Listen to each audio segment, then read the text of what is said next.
Hi everyone, welcome back to your favorite channel NEET Nova. I'm your biology educator Apeksha Singh and I welcome everyone in this wonderful session. I hope you all are doing great. So yes, let's start today's session. So are you guys excited? चलिए, जैसे कि आपको पता है कि हमारी कौन सी series चल रही थी, एनसीईआरटी अनलॉक सीरीज चल रही थी, जिसमें हम लोग एनसीईआरटी की एक एक लाइन पढ़ते हैं और जो भी इंपॉर्टेंट चीजें हैं, जो भी इंपॉर्टेंट वर्ड्स है, जो डिस्कस करना होता है, हम लोग वो करते हैं। बिकॉज आपको पता है कि जो एनसीईआरटी है वो बहुत ज्यादा आपके नीट एग्जाम में, बायोलॉजी के एग्जाम में बहुत ज्यादा इंपॉर्टेंट रोल प्ले करती है। तो एनसीईआरटी को तो हमें बिल्कुल भी नहीं छोड़ना। तो चलिए स्टार्ट करते हैं आज का सेशन। जैसे कि आपको पता है कि हमारी पूरी 11th जो है वो खत्म हो चुकी है। आज से हम लोग 12th स्टार्ट करने वाले, 12th की एनसीईआरटी। ठीक है, तो कौन सा चैप्टर करने वाले? हम लोग करने वाले हैं चैप्टर ह्यूमन रिप्रोडक्शन। ठीक है, तो आज ये पूरा चैप्टर खत्म करेंगे, पूरी एनसीईआरटी को रीड करेंगे। चलो आर यू गाइज एक्साइटेड? चलो फटाफट से हम लोग स्टार्ट करते हैं पहली लाइन से। ठीक है, पहली लाइन से स्टार्ट करते हैं। तो पहली लाइन देख लेते हैं क्या लिखा हुआ है। As you are aware, humans are sexually reproducing and viviparous. विवीपैरस, ठीक है, नॉट विवीपोरस, विवीपैरस। तो इसने बोला है कि जो ह्यूमंस है वो कैसे रिप्रोडक्शन करते हैं। देखो, दो टाइप की रिप्रोडक्शन होते हैं, एसेक्सुअल होती है और सेक्सुअल होती है। बट जो ह्यूमंस है वो कैसे रिप्रोड्यूस करते हैं? सेक्सुअली। ठीक है, कैसे रिप्रोड्यूस करते हैं? सेक्सुअली। ठीक है, sexual reproduction and viviparous. Viviparous का यहाँ पे क्या मतलब है? विवीपैरस का मतलब है कि they give birth to young ones. ये एग ले नहीं करते हैं। इस वर्ड का मतलब है कि they give birth to young ones. Organisms जो बर्थ देते हैं यंग वंस को, उनको हम लोग बोलते हैं विवीपैरस। ओविपैरस बोलते हैं जो एग ले करते हैं। ठीक है, यस। तो इस वर्ड का मतलब समझ में आ गया। फिर से एक बार पढ़ दूं आपके लिए line. As you are aware, humans जो है आपके, they are sexually reproducing and viviparous. Viviparous का मतलब हमें समझ में आ गया। The reproductive events in humans include formation of gametes. So सबसे पहले जो यहाँ पे इवेंट्स की बात करी जा रही है, तो सबसे पहला जो इवेंट होता है आपके सेक्सुअल रिप्रोडक्शन में, या हम बोल सकते हैं कि ह्यूमंस में, दैट इज गैमीटोजेनेसिस। ठीक है, दैट इज गैमीटोजेनेसिस। गैमीटोजेनेसिस का मतलब होता है गैमीट का फॉर्मेशन। तो अगर मैं ह्यूमंस में मेल की बात करूं, मेल में जो मेल गैमीट होगा वो है आपका स्पर्म। ठीक है, एंड आपका अगर मैं फीमेल की बात करूं तो फीमेल में जो फीमेल गैमीट होगी दैट इज ओवम। ठीक है, यस। तो यहाँ पे क्या बोला है? Sperms in the male. क्या बोला? Sperms in the male. और यस, एक मिनट, स्पर्म्स जो है आपके मेल में होंगे, male, and ovum in the female. Ovum in the female. ओहो, यही दिक्कत होती है, सबसे ज्यादा बड़ी यही प्रॉब्लम है। हाँ चलिए, ओवम इन द फीमेल। चलो ये चीज क्लियर है, ये यहाँ तक चीज क्लियर है। चलिए अब जो दूसरे इवेंट की बात की जा रही है, यहाँ पे दूसरे इवेंट की जो बात की जा रही है, that is transfer of sperms into the female genital tract.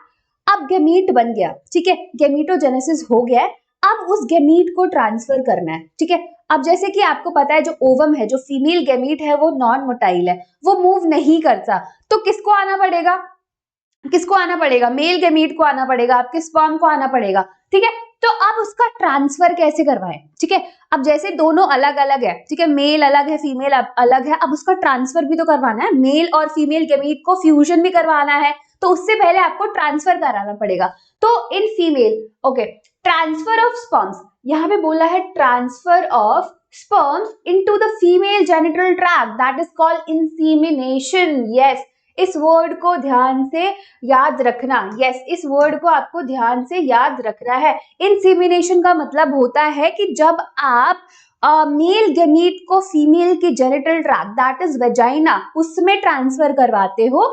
This word actually is called insemination. मतलब इस वर्ड पे फोकस कर रही हूँ, इस वर्ड का क्या मतलब है। Okay, and fusion of male and female gametes. ठीक है, तो यहाँ पे बोला कि चलो अब हमने ट्रांसफर करवा दिया आपके गैमीट को। तो हमने ट्रांसफर किसको करवाया? स्पर्म को जो है ट्रांसफर करा दिया आपके फीमेल के जेनिटल ट्रैक्ट में। अब यहाँ पे क्या होगा? अब स्पर्म्स आ गए हैं, अब यहाँ पे दूसरा नेक्स्ट इवेंट क्या होगा? नेक्स्ट इवेंट होगा आपका फर्टिलाइजेशन, ठीक है। यस, नेक्स्ट इवेंट क्या होगा? आपका फर्टिलाइजेशन। तो जैसे क्या होगा, अब आपका स्पर्म जो है जेनिटल ट्रैक्ट में आ गया है, अब वो क्या करेगा? फ्यूज करेगा आपके फीमेल गैमीट के साथ। सो इस वर्ड का क्या मतलब हो गया? फर्टिलाइजेशन का क्या मतलब हो गया? आपका fusion of male and female gamete, दोनों फ्यूज करेंगे। यस, ये होगा हमारा event leading to the formation of zygote. अब क्या होगा? फर्टिलाइजेशन के बाद आपका बनेगा जाइगोट, ठीक है। फर्टिलाइजेशन के बाद क्या बना आपका? Zygote. This is followed by formation and development of blastocyst, ठीक है। इसके बाद क्या होगा? ब्लास्टोसिस्ट बनेगा। ब्लास्टोसिस्ट एक ऐसा स्ट्रक्चर है जो आपके यूटेराइन वॉल से जाके अटैच होता है। यस, तो अगर आपसे क्वेश्चन पूछा जाए कि ऐसा कौन सा स्ट्रक्चर है जो यूटेराइन वॉल से अटैच होता है जाके, उसको हम बोलेंगे ब्लास्टोसिस्ट, ठीक है। Blastocyst and its attachment to the uterine wall, that is called the implantation। तो उस वर्ड को, उस टर्म को हम बोलते हैं implantation, जब आपका ब्लास्टोसिस्ट जाके यूटेराइन वॉल को अटैच होता है। तो यस, ये आपका इंपॉर्टेंट है, implantation। फिर उसके बाद क्या होगा? आपका एम्ब्रियोनिक डेवलपमेंट। एम्ब्रियोनिक डेवलपमेंट को हम लोग बोलेंगे गेस्टेशन। गेस्टेशन पीरियड, तो अगर मैं फीमेल्स में गेस्टेशन पीरियड की बात करूं तो वो पीरियड जिसमें आपका जो फीटस था वो उसका डेवलपमेंट हो रहा है, मतलब उसकी सारी जो बॉडी पार्ट्स है, फिंगर्स, हार्ट, ये सब बन रहे हैं, तो उसको हम बोलेंगे एम्ब्रियोनिक डेवलपमेंट। और ये आपके फीमेल में अगर मैं गेस्टेशन पीरियड की बात करूं तो ये 9 मंथ्स का होता है, ठीक है। 9 मंथ्स का होता है। 9 मंथ्स में पूरा जो एम्ब्रियो है पूरा उसका डेवलपमेंट होता है and delivery of the baby. अब आपका जब एम्ब्रियो जो है वो बड़ा हो गया है, ठीक है, अब वो उसने पूरा फुल साइज अटेन कर लिया है, अब उसको लग रहा है कि इसको बाहर आना है, तब वो क्या होगा? उसका होगा डिलीवरी। आफ्टर 9 मंथ्स जो बच्चा एकदम फुली बड़ा हो जाएगा, एकदम ग्रो कर जाएगा, तो वो क्या करेगा? बाहर आएगा। तो उसको क्या बोलेंगे? उस टर्म को हम बोलते हैं पार्चुरेशन। यस, पार्चुरेशन का क्या मतलब है? Delivery of the baby. तो यहाँ पे आ जाएगा आपका पार्चुरेशन, ठीक है। ये सारी चीजें क्लियर है, ये सारी टर्म्स क्लियर है। अगर मैं आपको ऊपर से ये सारी टर्म्स बताऊं तो सबसे पहला इवेंट जो हुआ था, सबसे पहला इवेंट हुआ था आपका गैमीटोजेनेसिस। यहाँ पे मैं अलग से लिख देती हूँ ताकि यहाँ पे कंफ्यूजन नहीं हो, ठीक है। पहला जो इवेंट हुआ था दैट इज गैमीटोजेनेसिस। गैमीटोजेनेसिस का क्या मतलब था? फॉर्मेशन ऑफ गैमीट, गैमीट बनेंगे, ठीक है। अब क्या करवाना है? ट्रांसफर करवाना है ना। ट्रांसफर करवाओगे गैमीट को तो उसको हम बोल रहे हैं इंसीमिनेशन, इंसीमिनेशन, ठीक है। अब ट्रांसफर हो गया, इसके बाद क्या होगा? इसके बाद होगा आपका fusion, mail and female gamete का फ्यूजन होगा, जिसको हम बोलते हैं फर्टिलाइजेशन, ठीक है। फिर क्या हो गया? अभी फर्टिलाइजेशन हो गया, जाइगोट बन गया इसके बाद। फिर इसके बाद होगा आपका इम्प्लांटेशन, जो आपका ब्लास्टोसिस्ट है वो जाके अटैच करेगा यूटेराइन वॉल को, जिसको हम बोलते हैं इम्प्लांटेशन, जिसको हम बोलते हैं इम्प्लांटेशन, ठीक है। इम्प्लांटेशन हो गया। फिर उसके बाद होगा आपका एम्ब्रियोनिक डेवलपमेंट, जैसे मैंने आपको बताया था, जिसको हम बोलते हैं गेस्टेशन। फिर होगा पार्चुरेशन, फिर आपका जो बच्चा है वो उसकी डिलीवरी हो जाएगी, है ना, डिलीवरी हो जाएगी, delivery of baby is called parturition. तो आई होप ये पूरा सब कुछ क्लियर हो गया होगा आपको, है ना, ये सब क्लियर हो गया। चलिए आगे बढ़ते हैं। You have learn that these reproductive events occur after puberty. देखो ये सारे जो रिप्रोडक्टिव इवेंट्स है ये पहले नहीं होते, ठीक है। जब आप प्यूबर्टी अटेन करते हो उसके बाद ही ये सारे इवेंट्स होना जो है स्टार्ट हो जाते हैं। There are remarkable differences between the reproductive events in the male and in the female. For example, sperm formation continues even in old men, but formation of ovum ceases in women in around the age of 50 years. Let us examine the male and female reproductive system in the human, ठीक है। इसने बोला कि जो reproductive events हैं वो आपके mail and female में बहुत अलग होते हैं, ठीक है। जो रिप्रोडक्टिव इवेंट की जो बात की जा रही है, ये सारी चीजें ये बिल्कुल अलग अलग होते हैं मेल एंड फीमेल में। जो स्पर्म फॉर्मेशन है वो थ्रू आउट द लाइफ जो है मेन में होता रहता है, बट जो वुमेन है उसमें जो आपका ओवम है, ठीक है, वो आफ्टर आफ्टर बोल सकते हैं एक एज के बाद वो जो है सीज हो जाता है, बंद हो जाता है। तो यहाँ पे आप बोल सकते हो कि जो भी रिप्रोडक्टिव इवेंट्स है या फिर स्पर्म फॉर्मेशन है वो हमेशा चलता रहता है, बट जो वुमेन्स है उनकी जो एक रिप्रोडक्टिव स्टेज बोल सकते हैं वो बहुत ज्यादा कम होती है, विच इज अप्रोक्सीमेटली 50 ईयर्स, उसके बाद जो है वो बंद हो जाती है। ठीक है, तो यहाँ पे यही बात की जा रही है। ऑल राइट, चलो अब इसने बोला let us examine mail and female reproductive system. अब हमें देखना है कि आखिर में मेल रिप्रोडक्टिव सिस्टम कैसा है एंड फीमेल रिप्रोडक्टिव सिस्टम कैसा है। ठीक है, चलो स्टार्ट करते हैं। सबसे पहले हम लोग बात करने वाले हैं द मेल रिप्रोडक्टिव सिस्टम। ठीक है, मेल रिप्रोडक्टिव सिस्टम में अगर यहाँ पे बात करी जाए, the male reproductive system is located in the pelvis region. ठीक है, कहाँ पे है आपका? पेल्विस रीजन में है। ओके, चलो तो कहाँ पे है आपका? Pelvis region. ओके, चलो it includes a pair of testis. अब इसने बताया कि उसके पास क्या क्या है। अगर मैं मेल रिप्रोडक्टिव सिस्टम की बात करूं तो उसके पास है सबसे पहले pair of testis along with accessory ducts और accessory glands and external genitalia। external genitalia में आपका आ गया पीनस। ठीक है, तो यहाँ पे क्या क्या है? इसके पास पेयर ऑफ टेस्टिस है, उसके बाद एसेसरी डक्ट्स है, एसेसरी डक्ट्स के बाद एसेसरी ग्लैंड्स है एंड एक्सटर्नल जेनेटेलिया है जिसमें आता है आपका पीनस। तो यहाँ पे हम लोग सारे इन सब चीजों के बारे में बात करने वाले हैं। टेस्टिस के बारे में बात करेंगे, फिर कौन कौन से हमारे एसेसरी डक्ट्स हैं, कौन कौन से एसेसरी ग्लैंड्स है, क्या सिक्रीशन होता है एंड एक्सटर्नल जेनेटेलिया के बारे में थोड़ा सा बात करने वाले हैं इस चैप्टर में। ठीक है, तो चलिए आगे बढ़ते हैं। यस, आगे बढ़ते हैं। यहाँ पे लिखा है testis are situated outside the abdominal cavity. अब उसने बोला है कि जो आपका टेस्टिस होता है वो एब्डोमिनल कैविटी के बाहर होता है, आउटसाइड द एब्डोमिनल कैविटी। अब इसका क्या मतलब है? मतलब एब्डोमिनल कैविटी, देखो अगर आपको कैविटीज नहीं पता है तो मैं आपको थोड़ा सा बता देती हूँ। यहाँ पे जो हमारी बॉडी है, यहाँ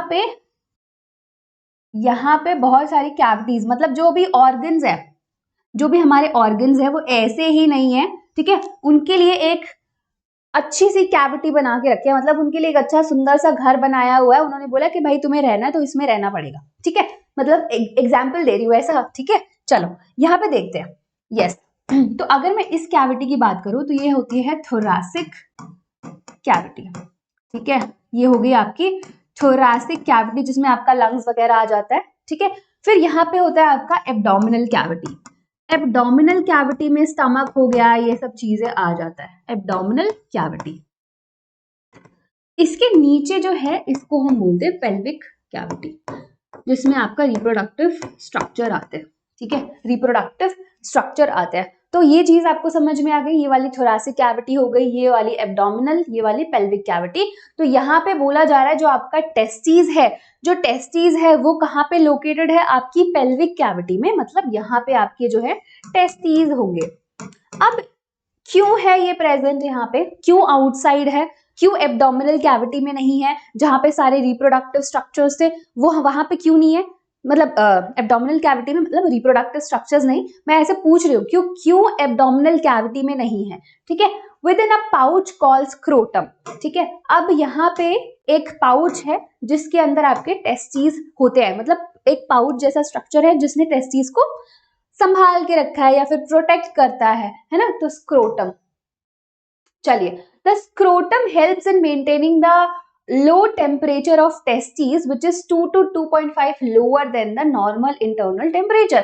उसने बोला है कि आपकी जो टेस्टिस होती है वो बाहर की तरफ होती है, इन द पेल्विक कैविटी होती है या आउटसाइड द एब्डोमिनल कैविटी होती है। वो इसलिए because for the process of gametogenesis, gamete के फॉर्मेशन के लिए आपको जो टेम्परेचर चाहिए होता है, सपोज अगर मैं मेल की बात कर रही हूँ तो यहाँ पे क्या हो रहा है? वो स्पर्मेटोजेनेसिस हो रहा है, मतलब स्पर्म का फॉर्मेशन हो रहा है। तो ये टेस्टिस जो है बाहर क्यों है? क्योंकि इसको टेम्परेचर कम चाहिए होता है for the process of spermatogenesis. इस प्रोसेस के लिए जो टेम्परेचर चाहिए होता है that should be less than your body temperature. कितना? 2 to 2.5। ठीक है, इसी वजह से जो आपकी टेस्टिस है वो एब्डोमिनल कैविटी में नहीं होती है, वो आपकी होती है पेल्विक कैविटी में।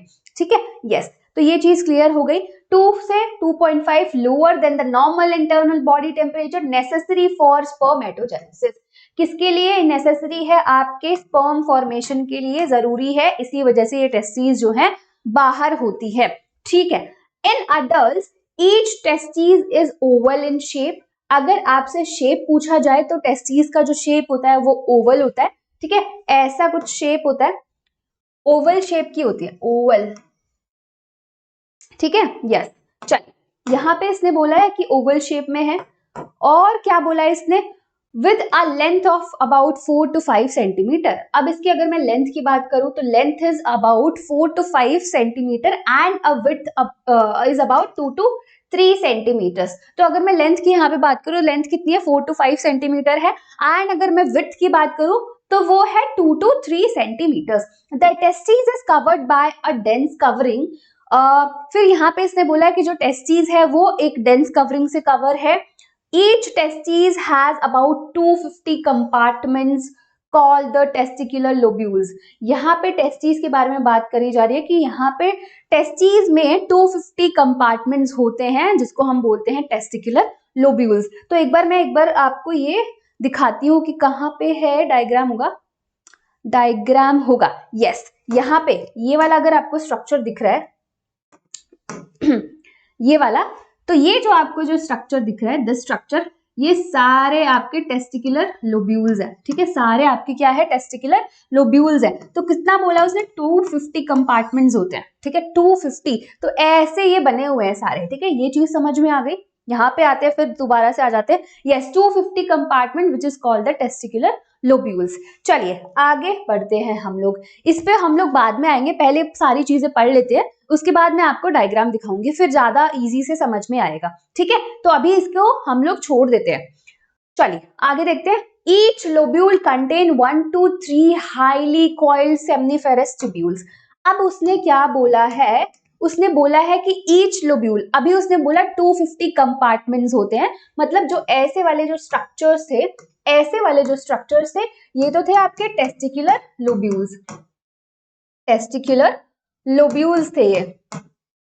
अब ईच मतलब एक की बात कर रहा है, एक की बात कर रहा है यहाँ पे। Contain 1 to 3 highly coiled seminiferous tubule. अब उसने बोला है कि इसी एक में 1 से लेकर 3 तक, 1 से 3 तक हो सकते हैं आपके हाईली कॉइल्ड सेमनीफेरस ट्यूब्यूल्स होते हैं, जिसमें आपका क्या बनता है? स्पर्म। तो हमें क्या बनाना था?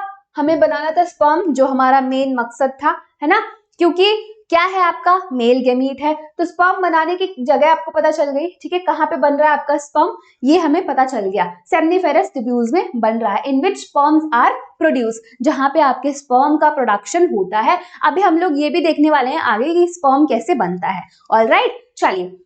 Each seminiferous tubule is lined on its inside by 2 type of cells।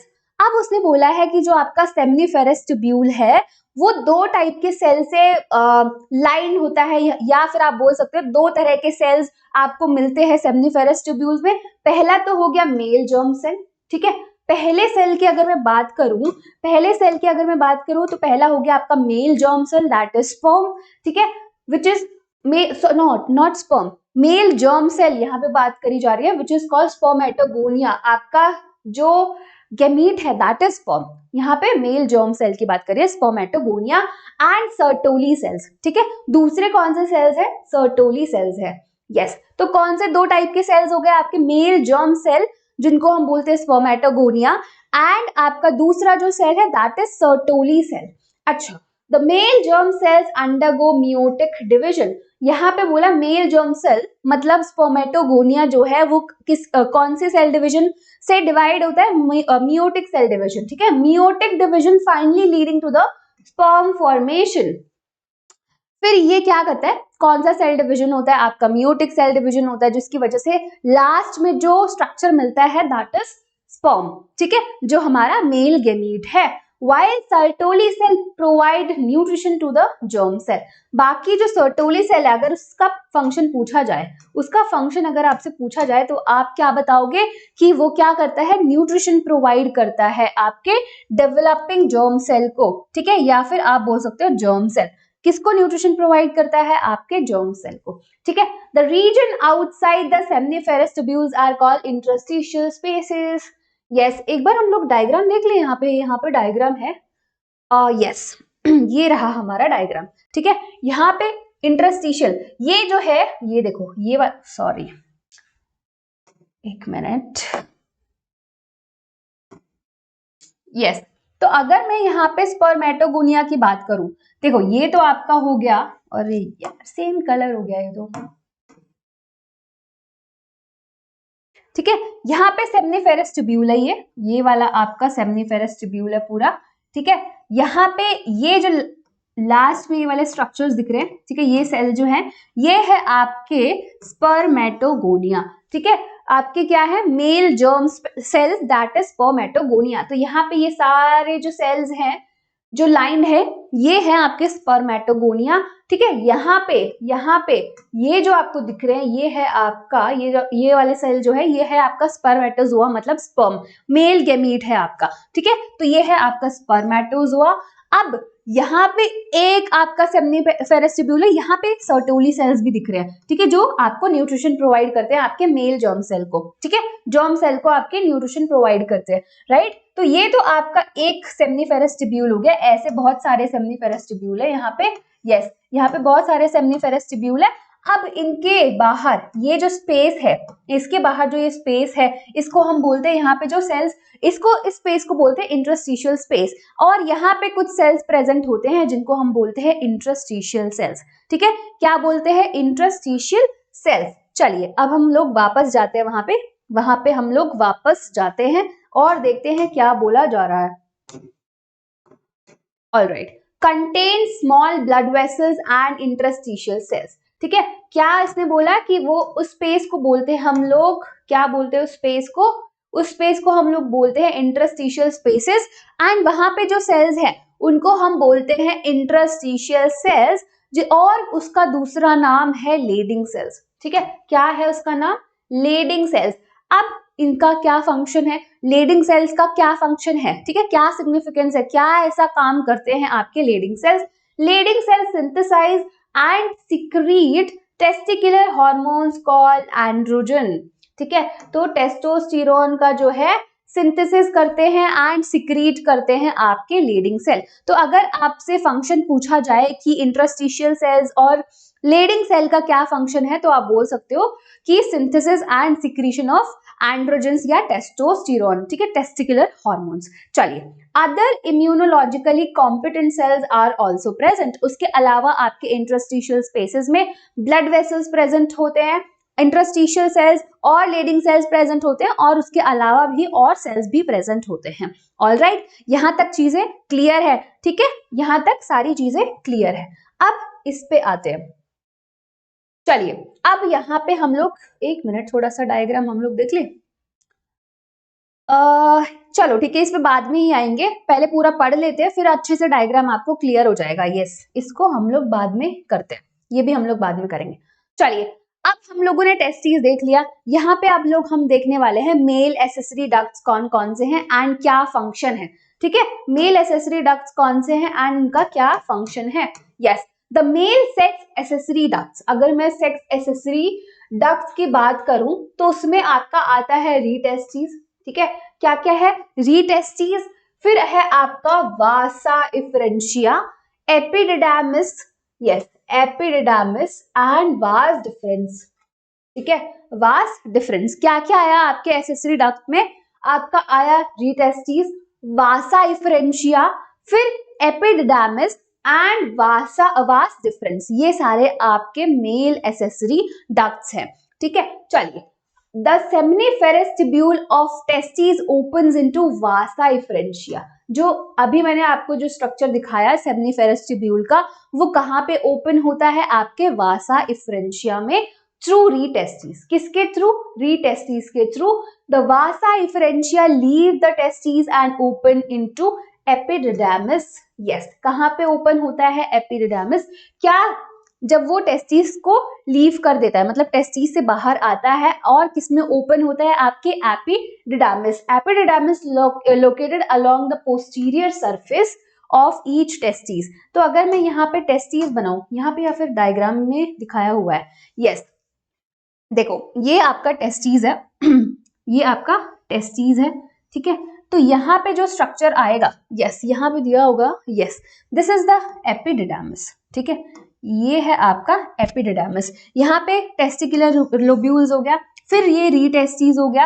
रीटेस्टिस फिर किसमें ओपन होता है, वासा इफ्रेंशिया, फिर वासा इफ्रेंशिया से यहाँ पे ये एपिडिडामिस में आ गया, ठीक है, एपिडिडामिस में आ गया, ठीक है। अब एपिडिडामिस क्या करेगा, यहाँ से ऐसे ऐसे वास डिफरेंस, ठीक है, ये है आपका वास डिफरेंस।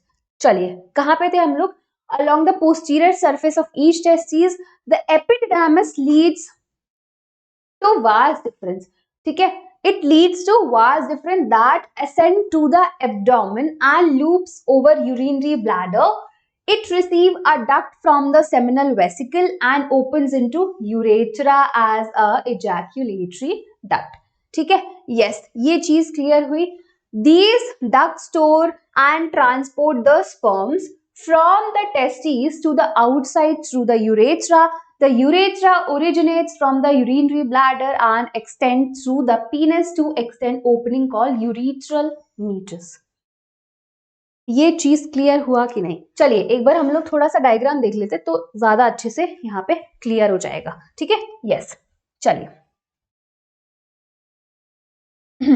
यस ये हमारा टेस्टिस था, ठीक है, ये आपके टेस्टिकुलर लोब्यूल्स थे, टेस्टिकुलर लोब्यूल्स थे, यस। तो टेस्टिकुलर लोब्यूल्स जो है वो इसमें ये क्या करेंगे, ओपन होते हैं आपके रीटेस्टिस में, रीटेस्टिस से फिर जाएंगे वासा इफरेंशिया, वासा इफरेंशिया से फिर आपकी epididymis, epididymis leads to vas deferens, फिर यहाँ पे आपके ये आते हैं और यहाँ पे ये आपका यूरिनरी ब्लैडर है, फिर ये आपका सेमिनल वेसिकल है, फिर ये प्रोस्टेट है, बल्बोरेट्रल ग्लैंड है, ये यूरेथ्रा है एंड टेस्ट, ये दूसरा टेस्टिस है, फोरस्किन एंड ग्लैंड पीनस, ठीक है। यस तो ऐसे ये वाला आपका स्ट्रक्चर है, ठीक है, ये वाला आपका स्ट्रक्चर है। आई होप ये चीज क्लियर हो गई होगी, स्ट्रक्चर समझ में आ गया आपको मेल रिप्रोडक्टिव सिस्टम का। यस चलिए आगे बढ़ते हैं ये वाला डायग्राम कर लिया हमने, ओके आगे देखते हैं और क्या है, क्या दिया हुआ है। तो पीनस is the male external genitalia. तो जैसे मैंने आपको बताया कि मेल एक्सटर्नल जेनिटेलिया में आपका आता है पीनस, ठीक है। अब यहाँ पे it is made up of special tissue that helps in erection of the penis to facilitate insemination, ठीक है। इंसेमिनेशन क्या था आपका, इंसेमिनेशन था transfer of male gamete into the genital tract of the female. तो उसके लिए ये क्या करता है, ये जो आपका पीनस है that is the male external genitalia, वो एक ऐसे स्पेशल टिश्यू से बना होता है जो उसको इरेक्ट करवाने में हेल्प करता है, ठीक है। तो यस तो वो इरेक्शन होता है और उसके बाद वो इंसेमिनेशन के प्रोसेस के लिए बहुत ज्यादा इंपॉर्टेंट होता है आपका इरेक्शन।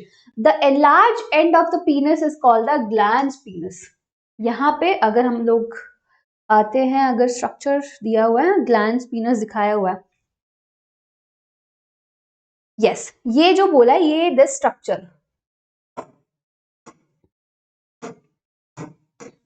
दिस स्ट्रक्चर जो एनलार्ज पार्ट है इसको हम बोलते हैं ग्लैंस पीनस, ठीक है। तो ये चीज क्लियर हो गई, ये आपको अभी समझ में आ गया होगा कि मैं किस स्ट्रक्चर की बात कर रही थी।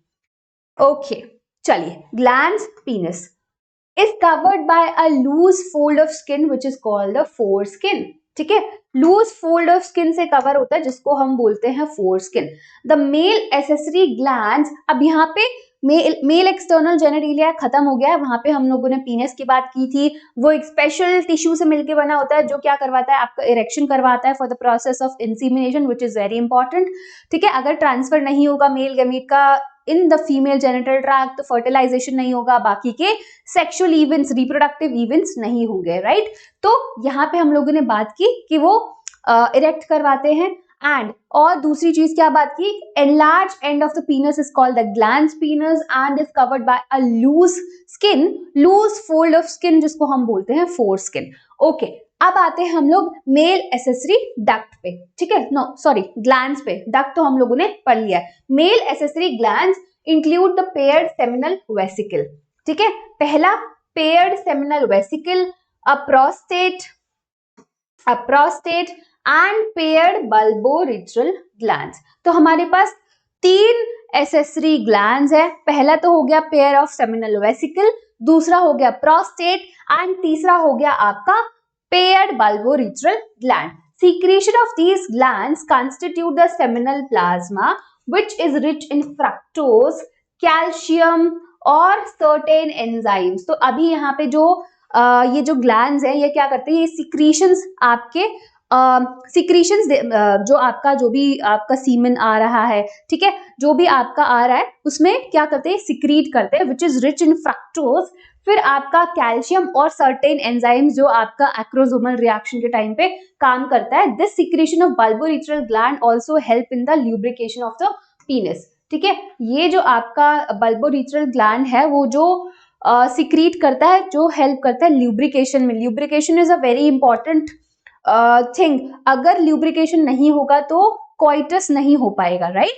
तो यस, तो इसमें भी इसका बहुत ज्यादा इंपॉर्टेंट रोल है। बाकी की जो चीजें हैं, ये सारे जो भी चीजें हैं वो अपना सिक्रीशन डालते हैं और क्या बनाते हैं, seminal plasma, constitute the seminal plasma. Yes, ठीक है। चलो अब हम लोग आते हैं जो जिसको हम बोलते हैं सीमन, ठीक है, जिसको हम लोग बोलते हैं सीमन, जो किसमें रिच होता है, फ्रक्टोज, कैल्शियम, बहुत सारी चीजें होती है, बहुत सारी चीजें होती है जो आपके एसेसरी ग्लैंड जो है वो सिक्रीट करते हैं आपके सेमिनल प्लाज्मा में। ऑलराइट, चलिए ये चीज समझ में आ गया, ये चीज समझ में आ गया, कुछ रह तो नहीं गया ना यहाँ पे? ओके, चलिए अब हम आते हैं the female reproductive structure. Okay, एक मिनट, वो वाला डायग्राम रह गया था शायद। यस ये वाला डायग्राम भी देख लेते हैं, ठीक है। यहाँ पे जैसे आप देख रहे हो, ये है फोर स्किन। जैसे मैंने आपको बताया था कि जो आपका पीनस है वो एक लूज कवरिंग से कवर होता है, जो बोलते हैं जिसको फोर स्किन। फिर ये है आपका एनलार्ज पार्ट जिसको बोलते हैं ग्लैंड्स पीनस। फिर है आपका अच्छा, यहाँ से स्टार्ट करती हूँ। पहले तो है स्क्रोटम। स्क्रोटम मतलब जो पाउच में जिसमें आपका टेस्टीज है, ठीक है। फिर ये है आपका टेस्टीज, ये है आपका एपिडिडामिस, एंड देन ये वास डिफरेंस यहाँ पे जा रहा है। ये सारे आपके एसेसरी ग्लैंड्स हैं, ठीक है, जो आपका सिक्रीट करते हैं, ठीक है, और एक क्या बनाते हैं, सेमिनल प्लाज्मा बनाते हैं। फिर यहाँ पे यूरेथ्रा है, ये पीनस है, प्रोस्टेट है, वास डिफरेंस है, जिंडी ब्लैडर है, seminal vesicle, this is the ureter, ejaculatory duct, rectum, anus and bulboretral gland। तो ये चीज क्लियर हो गई हम लोगों को। अब हम आते हैं फीमेल रिप्रोडक्टिव सिस्टम पे। किस पे आते हैं, फीमेल रिप्रोडक्टिव सिस्टम पे आते हैं। तो चलिए देखते हैं कि फीमेल रिप्रोडक्टिव, अब हम लोगों ने मेल रिप्रोडक्टिव सिस्टम देख लिया है, उसमें क्या क्या चीजें होती हैं। अब हम आते हैं फीमेल रिप्रोडक्टिव सिस्टम पे। The female reproductive system consist of pair of ovaries. क्या है फीमेल के पास, pair of ovaries along with a pair of oviduct. और क्या है उसके पास, ओविडक्ट, जिसको हम लोग फेलोपियन ट्यूब भी बोलते हैं। क्या बोलते हैं इसको, फेलोपियन ट्यूब। यूट्रस है, सर्विक्स है और वजाइना, ठीक है। और क्या है, वजाइना।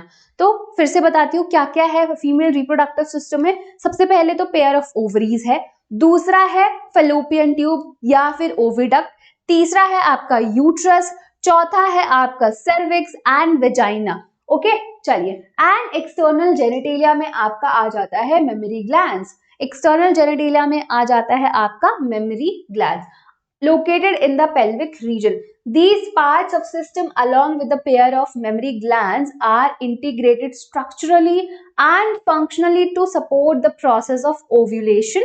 देखो ये सारे स्ट्रक्चर, जितने भी स्ट्रक्चर्स है, ये सारे मिलके क्या बनाते हैं, क्या क्या स्ट्रक्चर या फिर क्या क्या चीजें करेंगे, support the process of ovulation.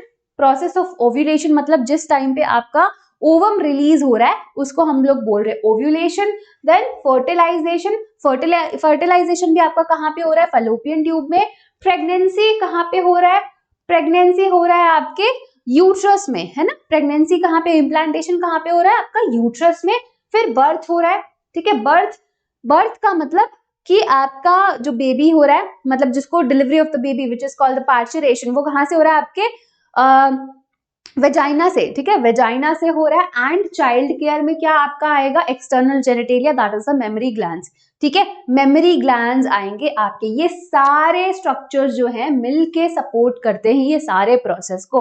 Ovulation हो रहा है आपके ओवरी से जो ओवम रिलीज हो रहा है, फिर फर्टिलाइजेशन हो रहा है आपके फेलोपियन ट्यूब में, प्रेगनेंसी यूट्रस में होगा, बर्थ होगा, फिर उसके बाद आपका हो जाएगा चाइल्ड केयर। चाइल्ड केयर में आपका जो रोल होता है वो होता है मेमोरी ग्लैंड्स का। ये चीज क्लियर हो गई हमें। Ovaries are the primary female sex organs.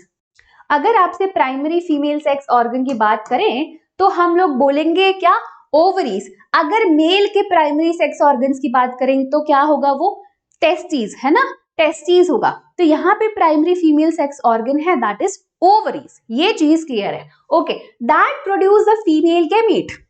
अब हम इसको प्राइमरी क्यों बोल रहे हैं, प्राइमरी इसलिए बोल रहे हैं क्योंकि यही मेन चीज है जो आपका गैमीट बनाएगा, जो हमें जरूरत है फर्टिलाइजेशन के लिए, जो हमें जरूरत है सेक्सुअल रिप्रोडक्शन में। तो यही वाले स्ट्रक्चर्स जो है आपका गैमीट बनाते हैं। कौन सा है आपका फीमेल गैमीट, ओवम। मेल में कौन सा था, स्पर्म। कौन बनाता था, टेस्टिस बनाता था। तो उसको हम क्या बोलते थे, प्राइमरी मेल सेक्स ऑर्गन, ठीक है, प्राइमरी मेल सेक्स ऑर्गन आपका टेस्टिस था एंड यहाँ पे ओवरीज है। चलिए, and several steroid hormones, ovarian hormones, the ovaries are located one on each side of the lower abdomen. Each ovary is about, यहाँ पे इसने बोला है कि और बहुत सारे स्टीरॉइड हार्मोन्स जो है आपकी ओवरी रिलीज करती है, ठीक है। तो ये भी एक फंक्शन हो सकता है अगर आपसे पूछे कि ओवरी क्या काम करती है। सबसे पहले तो ओवम तो बनाती ही है, फीमेल गैमीट तो बनाती ही है, साथ ही साथ बहुत सारे हार्मोन्स को भी रिलीज करती है। ऑलराइट, यहाँ पे the ovaries are located one on each side of the lower abdomen. यहाँ पे देख सकते हो, यहाँ पे ओवरीज दी होंगी शायद, इसमें दिया हुआ है, दूसरे डायग्राम में दिया हुआ यस। तो ये देखो, ये है आपकी ओवरी, यस, ये है आपकी ओवरी, ठीक है, दोनों side pair of ovaries. Alright, चलिए वापस चलते हैं।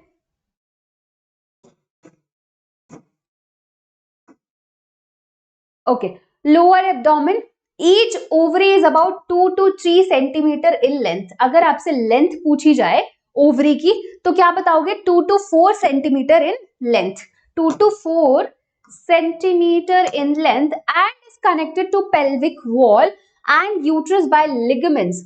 इसने बोला है कि जो आपकी ओवरीज है वो आपके पेल्विक वॉल या फिर यूट्रस से अटैच्ड होती है by ligaments. Each ovary is covered by a thin epithelium which encloses the ovarian stroma.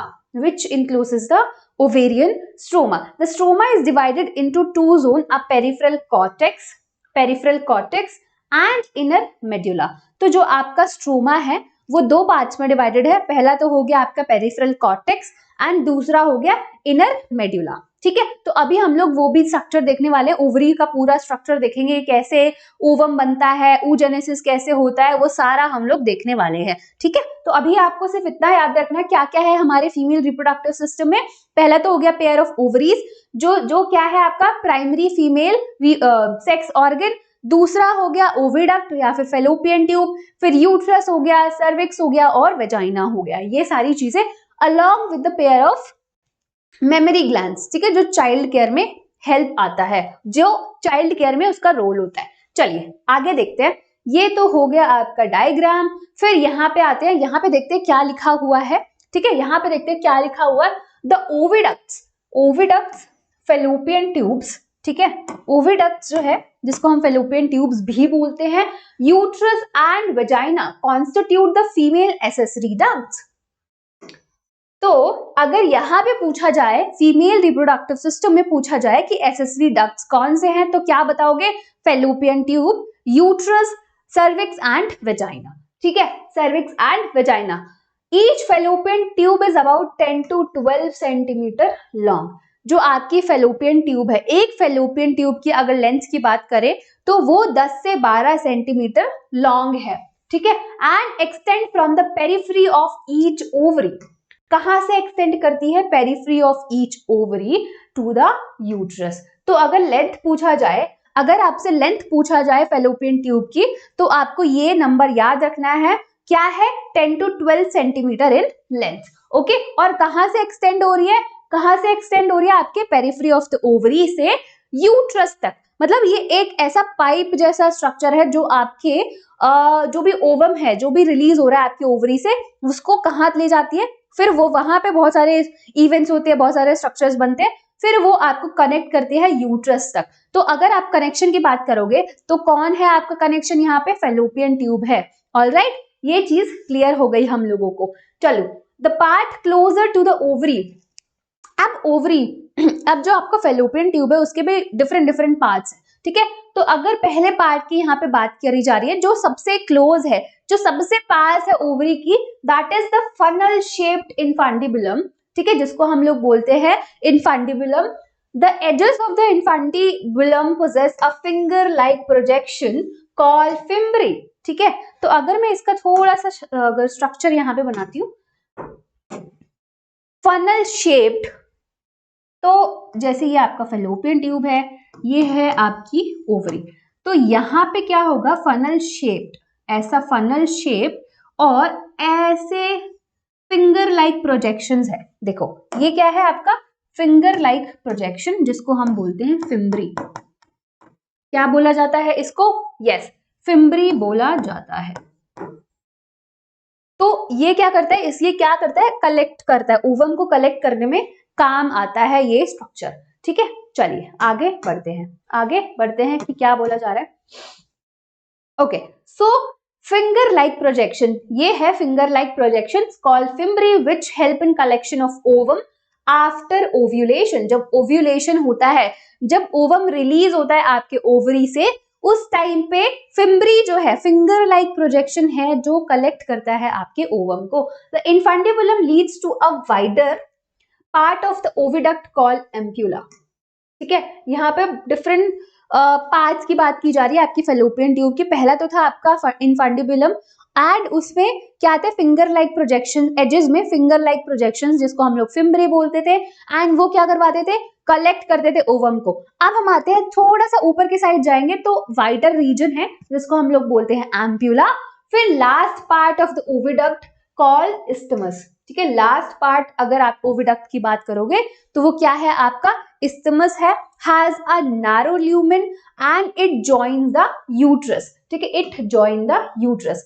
तो कौन कौन से तीन पार्ट हो गया आपके फेलोपियन ट्यूब के, पहले तो हो गया इन्फांडिबुलम, फिर हो गया आपका एम्प्यूला, फिर तीसरा हो गया आपका इस्टमस, जो क्या करता है, यूट्रस से कनेक्ट हो जाता है, ठीक है, it joins the uterus. Okay, फिर वहां से क्या हो जाता है आपका स्टार्ट, यूट्रस स्टार्ट हो जाता है। ओके, चलिए, the uterus is a single and it is also called the वूम, ठीक है, it is also called the वूम। The shape of the uterus is like an inverted pair, inverted pair, okay, it is supported by ligaments attached to the pelvic wall. The uterus opens into vagina. तो जो आपका uterus है सबसे पहले वो पैर shape का होता है, एंड वो किसमें ओपन होता है, वजाइना में ओपन होता है through a narrow cervix. Cervix को नहीं भूल सकते हो आप, बीच में क्या आता है आपका, सर्विक्स आता है, उसके बाद ही वजाइना स्टार्ट होता है। ओके, सो पहले यूट्रस, फिर सर्विक्स, फिर vagina. The cavity of the cervix is called cervical canal. अब जो cervix की cavity है, ठीक है, अगर यहाँ पे डायग्राम होगा, yes, this is the diagram. यहाँ पे अगर आप देखोगे, यहाँ पे देखो, ये तो हो गया आपका ओवरी, ठीक है, ये है fimbriae, finger like projections of oviduct, ये वाला पार्ट हो गया आपका इन्फांडिबुलम, फिर ये एम्प्यूला हो गया, फिर ये लास्ट पार्ट है जिसका ल्यूमेन जो होता है वो नैरो होता है, और ये ज्वाइन करता है आपके यूट्रस को। तो ये तीनों पार्ट किसके हैं, आपके फेलोपियन ट्यूब के हैं, ठीक है, ये तीनों पार्ट आपके फेलोपियन ट्यूब के हैं। अब आप यहाँ से आ गए यूट्रस में, ठीक है, ये है आपका यूटेराइन कैविटी, ये जो यहाँ पे आपका बच्चा होगा, मतलब जो भी बेबी होगा यहाँ पे अटैच होगा, यूट्राइन कैविटी में होगा, यूट्राइन वॉल से जो है वो अटैच हो जाता है, यहाँ पे जो है बेबी का डेवलपमेंट होता है। तो यहाँ से ये वाला जो स्ट्रक्चर है ये है आपका सर्विक्स, एंड ये केनाल है जिसको हम बोलते हैं cervical canal, and this is the vagina, ठीक है, जहाँ पे क्या होता है, जहाँ पे इंसीमिनेशन होता है, ठीक है। तो ये हो गया आपका vagina, this is cervical canal. Alright, चलिए यहाँ पे 3 वॉल्स दी गई हैं आपके यूट्रस की। पहली है एंडोमेट्रियम, दूसरी myometrium, perimetrium. Perimetrium is the outer most layer, myometrium is the middle one, ठीक है, myometrium is the middle one, and तीसरी जो है अंदर वाली सबसे जो है एंडोमेट्रियम, ठीक है। तो ये आपको तीनों वॉल्स याद होनी चाहिए और इनका क्या फंक्शन है वो भी याद होना चाहिए। चलिए ओके, तो यहाँ पे हम लोग थे, सर्विकल कैनाल पढ़ लिया था, सर्विकल कैनाल हो गया था, which along with the vagina form the birth canal। तो अगर आपसे पूछा जाए कि बर्थ कैनाल कौन कौन बनाता है तो आप बोलोगे सर्विकल कैनाल और वेजाइना दोनों मिलके क्या बनाते हैं, बर्थ कैनाल। मतलब यहाँ से जो है वो बच्चा बाहर आएगा, ठीक है। तो इसको हम लोग क्या बोल रहे हैं, बर्थ कैनाल बोल रहे हैं। The wall of the uterus has 3 layers.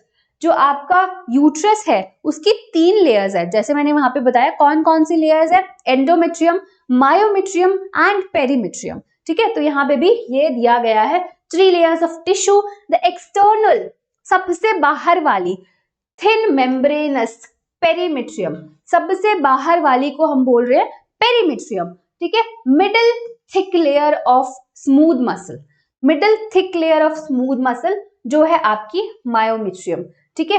तो पहली एक्सटर्नल वाली सबसे आउटर लेयर जो थी पेरीमेट्रियम थी, दूसरी जो है आपकी मायोमेट्रियम है जो स्मूथ मसल से मिलके बनी हुई है, तीसरी जो है आपकी इनर ग्लैंडुलर लेयर, ठीक है, कॉल्ड एंडोमेट्रियम। एंडो से पता चल रहा है अंदर, तो endometrium that lines the uterine cavity, जो क्या करती है आपकी यूटराइन कैविटी को लाइन करती है, ठीक है। यस, यहां तक कोई डाउट, कोई दिक्कत, कोई परेशानी, ठीक है। अभी तक हम लोगों ने सब अच्छे से किया है, ठीक है। चलिए आगे देखते हैं। The endometrium undergoes cyclic changes. तो जो साइक्लिक चेंजेस होती है, जो हम लोग मेंस्ट्रुअल साइकिल अभी हम लोग पढ़ेंगे आगे इस चैप्टर में, वो यहाँ पे इसकी बात कर रहे हैं। जो आपकी एंडोमेट्रियम है वही साइक्लिक चेंजेस, टूटना फिर दोबारा से बनना, वो किसका काम है, आपका एंडोमेट्रियम। तो वही वॉल जो है, वही जो आपकी वॉल है वही अंडरगो जाती है, मतलब अंडरगोज साइक्लिक चेंजेस। तो यहाँ पे हम लोग मेंस्ट्रुअल साइकिल आने वाली स्लाइड्स में पढ़ने वाले हैं, ठीक है। चलिए, ड्यूरिंग द मेंस्ट्रुअल साइकिल, तो जितनी भी साइक्लिक चेंजेस होती है वो मेंस्ट्रुअल साइकिल के दौरान वो सारी किसका काम होता है, आपकी कौन सी वॉल का होता है, एंडोमेट्रियम का होता है। while the myometrium exhibit strong contraction during the delivery of the baby। बाकी मायोमेट्रियम का क्या फंक्शन है, मायोमेट्रियम का फंक्शन है जब डिलीवरी होती है बेबी की उस टाइम पे बहुत ज्यादा कॉन्ट्रैक्शन करवाना, ठीक है। तो यूट्राइन वॉल जितना ज्यादा कॉन्ट्रैक्ट करेगा उतना ही ज्यादा वो पुश करेगा, ठीक है, बेबी का एक्सपल्शन होगा, मतलब बेबी को नीचे भेजा जा रहा है कि तुम जाओ अब यहाँ पे। तो जो आपका जो वॉल है यूट्रस का, दैट इज द मायोमेट्रियम, वो ये काम करती है, ठीक है। ये चीज क्लियर हो गई, यहाँ हम लोगों ने ये देख लिया। अब हम आते हैं फीमेल एक्सटर्नल जेनिटेलिया पे, ठीक है। फीमेल एक्सटर्नल जेनिटेलिया पे आते हैं। Female external genitalia include mons pubis. Yes, जो पहला स्ट्रक्चर एक्सटर्नल जेनिटेलिया की बात कर रहे हैं that is the mons pubis. Mons pubis क्या है, एंड चलो पहले देख लेते हैं कौन कौन से स्ट्रक्चर्स हैं, यहाँ पे एनसीईआरटी में पहले बताया हुआ है। तो मॉन्स प्यूबिस हो गया पहले, देन आपका हो गया लेबिया मेजोरा, लेबिया माइनोरा, ये सारे नाम आपको याद रखने हैं, ठीक है। Labia majora, labia minora, then hymen and clitoris. क्या है, क्लाइटोरिस। तो ये है आपके फीमेल एक्सटर्नल जेनिटेलिया, जिसमें आपका आता है mons pubis, labia majora, labia minora, hymen and clitoris. Clitoris को हम लोग बोलते हैं, जैसे मेल में क्या था आपका पीनस था, वैसे ही आप फीमेल में भी एक स्ट्रक्चर है that is called the clitoris, जिसको ऐसा स्ट्रक्चरली सिमिलर माना जाता है, ठीक है, स्ट्रक्चरली सिमिलर माना जाता है। मॉन्स प्यूबिस, अब यहाँ पे बताया हुआ है मॉन्स प्यूबिस की बात, ओके। सो यहाँ पे mons pubis is a cushion of fatty tissue covered by skin and pubic hair। Mons pubis is a cushion of fatty tissue covered by skin and pubic hair। The labia majora are flashy folds of tissue, ठीक है। labia majora क्या है, folds of tissue है, flashy folds of tissue which extend down from the mons pubis and surrounds the vaginal opening। ठीक है, vaginal opening. The labia minora are paired folds of tissue under the labium majora. तो जहां पे labia majora है उसके under आपका आता है labia minora. The opening of the vagina is often covered partially by a membrane called hymen। तो जो आपका वेजाइना है वो कवर्ड होता है एक partially, it is partially covered by a membrane which is called the hymen। यहाँ पे आप बताया the clitoris is a tiny finger like structure which lies at the upper junction of the two labia minora above the urethral opening। The hymen often torn during the first coitus। जो membrane था जो partially cover करता था आपके vagina को, जब first coitus होता है, जब फर्स्ट टाइम सेक्स होता है उस टाइम पे ये जो मेम्ब्रेन है वो टूट जाता है या फिर फट जाती है, ठीक है, इन फर्स्ट कोइटस इंटरकोर्स के टाइम पे। However it can also be broken by sudden fall और जॉल्ट। ये ऐसा नहीं है कि फर्स्ट इंटरकोर्स के टाइम पे ही टॉर्न होती है, बट ये किसी और रीजंस की वजह से भी हो सकता है। वो उसमें आता है आपका फॉल, किसी भी मतलब एक्सरसाइज हो गया या फिर रनिंग हो गया, डांसिंग हो गया, या फिर हॉर्स राइडिंग हो गया, या फिर किसी कहीं गिर गए तो इसकी वजह से भी वो चीज हो सकता है। Insertion of vaginal tampon, active participation in some sports like horse riding, cycling से भी हो सकता है। In some women the hymen persists even after coitus। तो इसने बोला कि कुछ women में जो आपका hymen है वो coitus के बाद भी रहता है। तो in fact the presence or absence of hymen is not a reliable indicator of virginity और सेक्सुअल एक्सपीरियंस। तो आप बिल्कुल भी ये जो स्टिग्मा है कि हाइमेन जो है वो एक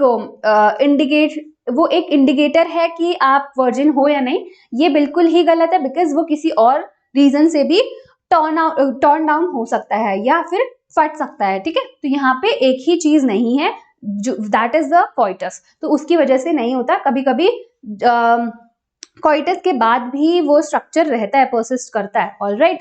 तो ये इसका कोई इंडिकेटर नहीं है वर्जिनिटी या फिर उस इंसान ने सेक्सुअल एक्सपीरियंस किया हुआ है, ठीक है। ये चीज क्लियर हुई।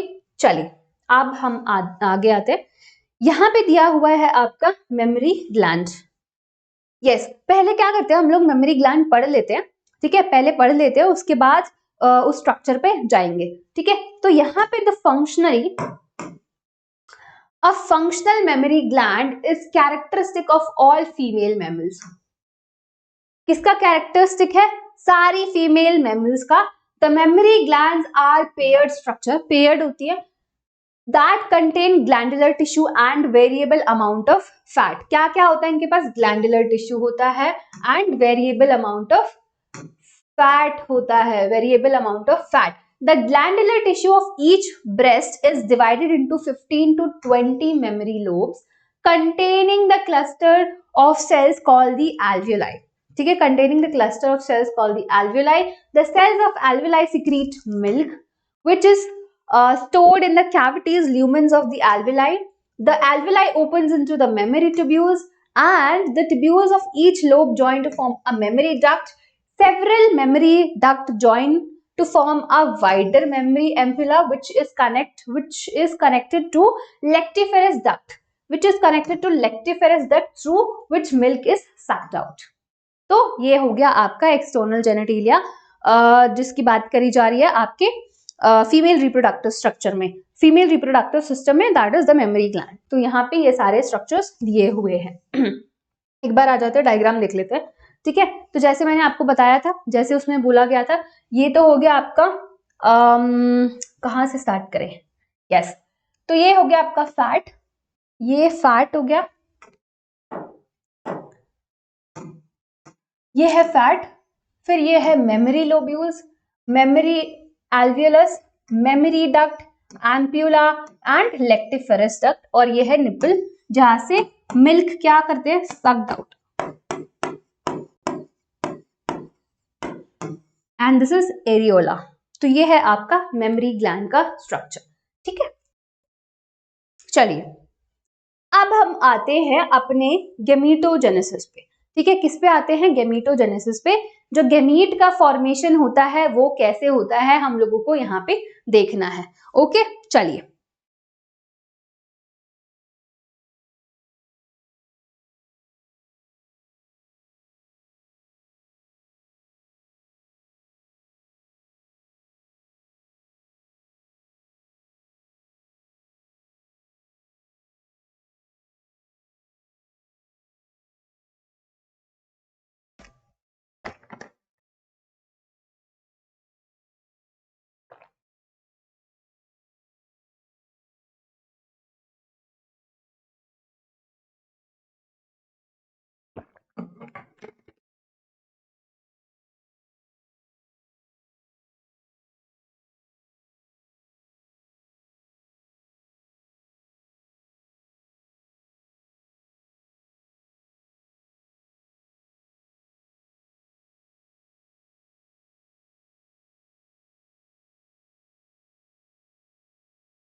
तो अब हम पढ़ने वाले हैं गेमीटोजेनेसिस। ठीक है, अब हम क्या पढ़ने वाले हैं, गेमीटोजेनेसिस पढ़ने वाले हैं। It is a process of formation of gametes. तो किस किस में गेमीटोजेनेसिस पढ़ने वाले हैं हम लोग, मेल में और फीमेल में। दोनों में अलग अलग होता है। ठीक है, दोनों में अलग अलग होता है।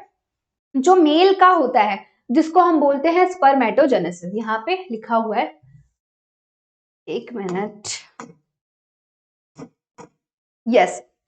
तो जैसे मैंने आपको बताया गेमीटोजेनेसिस पढ़ने वाले हैं, तो गेमीटोजेनेसिस हम लोग दोनों में पढ़ेंगे, मेल में भी एंड फीमेल में भी, कैसे जो है आपका गेमीट्स बनते हैं।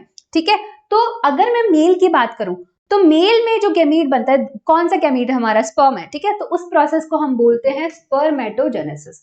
और फीमेल में जो गेमीट बन रहा है दैट इज ओवम, जिसको हम बोलते हैं oogenesis। तो पहले हम लोग स्पर्मेटोजेनेसिस यहाँ पे पढ़ने वाले हैं, फिर उसके बाद oogenesis पे आएंगे एंड ये भी देखेंगे कैसे ये दोनों प्रोसेस एक दूसरे से अलग है। ठीक है, तो जो मेल में आपका गेमीटोजेनेसिस होता है that is different from the female gametogenesis. Alright, चलिए स्टार्ट करते हैं अब हम लोग गेमीटोजेनेसिस।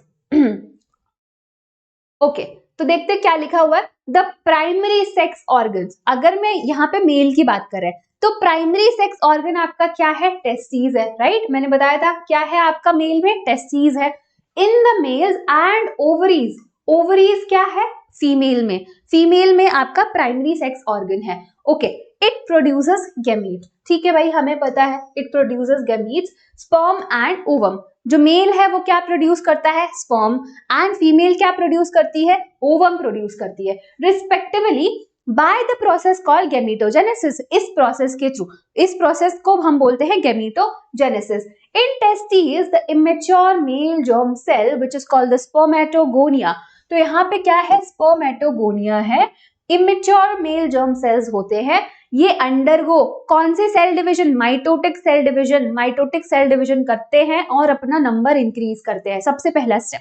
ठीक है, जो आपके इमेच्योर मेल जर्म सेल हैं, कौन है आपका spermatogonia, they undergo mitotic division and increase their number. ठीक है, यस।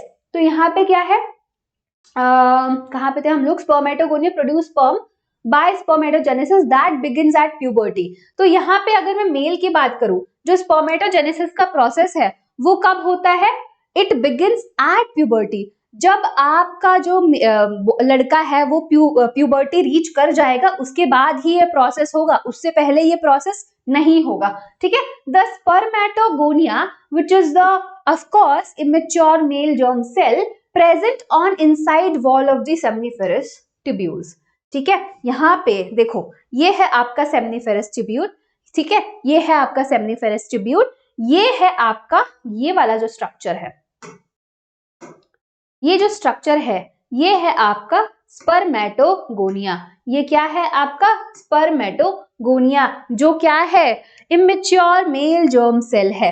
अब ये क्या करेगा, माइटोटिक सेल डिवीजन करेगा और अपना नंबर इंक्रीज करेगा। तो यही लिखा है यहाँ पे, यस यही लिखा है यहाँ पे, multiply by mitotic division and increase in number, increase in numbers. ठीक है, ओके, अब इंक्रीज कर लिया इसने अपना number. each spermatogonium is diploid. Each spermatogonium is diploid. अगर diploid है तो इसका मतलब इसकी प्लॉइडी क्या है? 2n. 2n है, ठीक है. प्लॉइडी क्या है? 2n and contain 46 chromosomes. Some of the spermatogonia are called the primary spermatocyte periodically. अच्छा चलो, उसने बोला है कि कुछ जो spermatogonia है they are diploid. That means the ploidy is 2n. 2n का मतलब 46 नंबर ऑफ क्रोमोसोम्स कितने होंगे? 46, राइट. ये चीज हमें क्लियर हो गई. बट जो हमारे गेमीट्स होते हैं उनकी प्लॉइडी क्या होती है? n होती है, राइट. हेप्लॉइड होते हैं, तभी तो फ्यूज करते हैं. एक अगर मैं स्पर्म की बात करूं वो भी हेप्लॉइड होता है, ओवम की बात करूं तो वो भी हेप्लॉइड होता है. दोनों फ्यूज करके क्या बनाते हैं? डिप्लॉइड. यहाँ पे क्या बोला है? डिप्लॉइड है. तो अभी और कौन सा डिविजन आएगा? किसमें आपके हेप्लॉइड बनते हैं? यस, किसमें बनते हैं आपके? मियोटिक डिविजन में, राइट. तो अभी यहाँ पे क्या होगा? मियोटिक डिविजन होगा. चलिए आगे देखते हैं. Some of the spermatogonia called the primary spermatocytes. Primary spermatocyte periodically undergo meiosis. तो यहाँ पे देखिए, अगर मैं इस डायग्राम में दिखाऊं तो ये है आपके प्राइमरी स्पर्मेटोसाइट. ये कहीं से प्रकट नहीं हुए हैं, ये आपके कौन है? यस, आपके स्पर्मेटोगोनिया ही है, ठीक है. स्पर्मेटोगोनिया बनते हैं प्राइमरी स्पर्मेटोसाइट. अब ये primary spermatocyte they undergo meiosis. अब primary spermatocyte completes the first meiotic. एक minute. Yes, complete the first meiotic division which is called the reduction division. First meiotic division जो which is called the reduction division, leading to the formation of two equal haploid cells called the secondary spermatocytes. अब primary spermatocyte क्या हुआ? undergo meiosis, जिसकी वजह से क्या बना आपका? secondary spermatocytes. ठीक है, secondary spermatocyte which have only 23 chromosomes each. अब क्या बोला उसने? मैंने बताया था आपको कि जो आपका गेमीट है वो कैसा होना चाहिए? हेप्लॉइड होना चाहिए, राइट. तो अभी हमें यहाँ पे हेप्लॉइड गेमीट बनाना है, ठीक है. तो कौन सा डिवीजन होगा? मियोटिक डिवीजन होगा. The secondary spermatocytes undergo the second meiotic division to produce four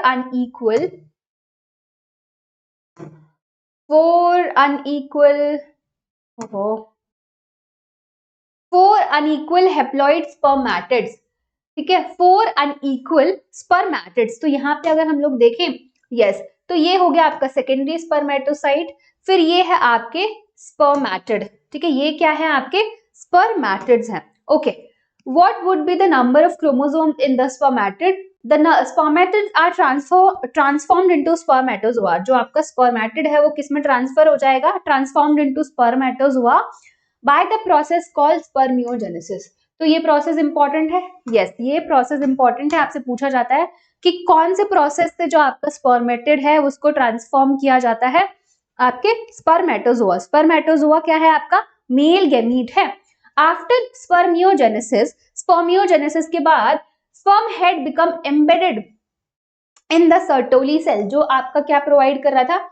nutrition और नरिशमेंट प्रोवाइड कर रहा था.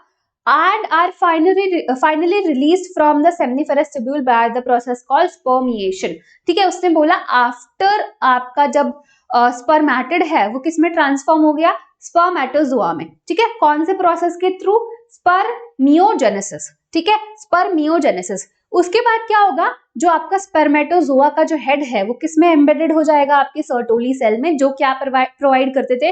न्यूट्रिशन या फिर नरिशमेंट प्रोवाइड करते थे डेवलपिंग मेल जर्म सेल को, ठीक है. डेवलपिंग मेल जर्म सेल को उसका जो हेड है उसमें एम्बेड करेगा एंड वो कहां से बाहर चला जाएगा? Released from seminiferous tubule. तो ये आपके सेमनीफेरस ट्यूब्यूल से बाहर चला जाएगा बाय द प्रोसेस जिसको हम बोलते हैं स्पर्मिएशन, ठीक है. जिस प्रोसेस को हम बोलते हैं स्पर्मिएशन, ठीक है. तो आई होप ये आपको पूरा प्रोसेस जो है वो समझ में आया होगा स्पर्मेटोजेनेसिस का.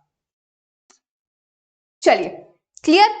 ओके, आगे बढ़ते हैं हम. Spermatogenesis starts at the age of puberty. जैसे कि आपको पता है, पहले भी बता दिया है जो आपका स्पर्मेटोजेनेसिस है वो कब स्टार्ट होता है? At the age of puberty due to significant increase in the secretion of gonadotropin GnRH।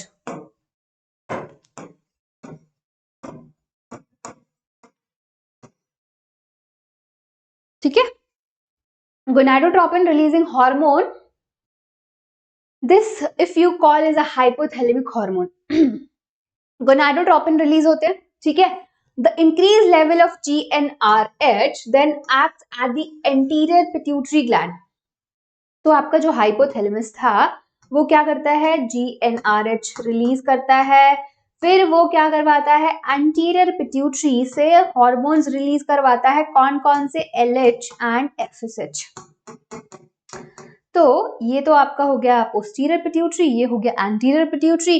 तो एंटीरियर पिट्यूटरी से जो हार्मोन रिलीज हो रहे हैं दैट इज आपके FSH एंड LH। ठीक है, FSH and LH, luteinizing hormone and follicle stimulating hormone. दो हार्मोन कौन कौन से? LH and FSH।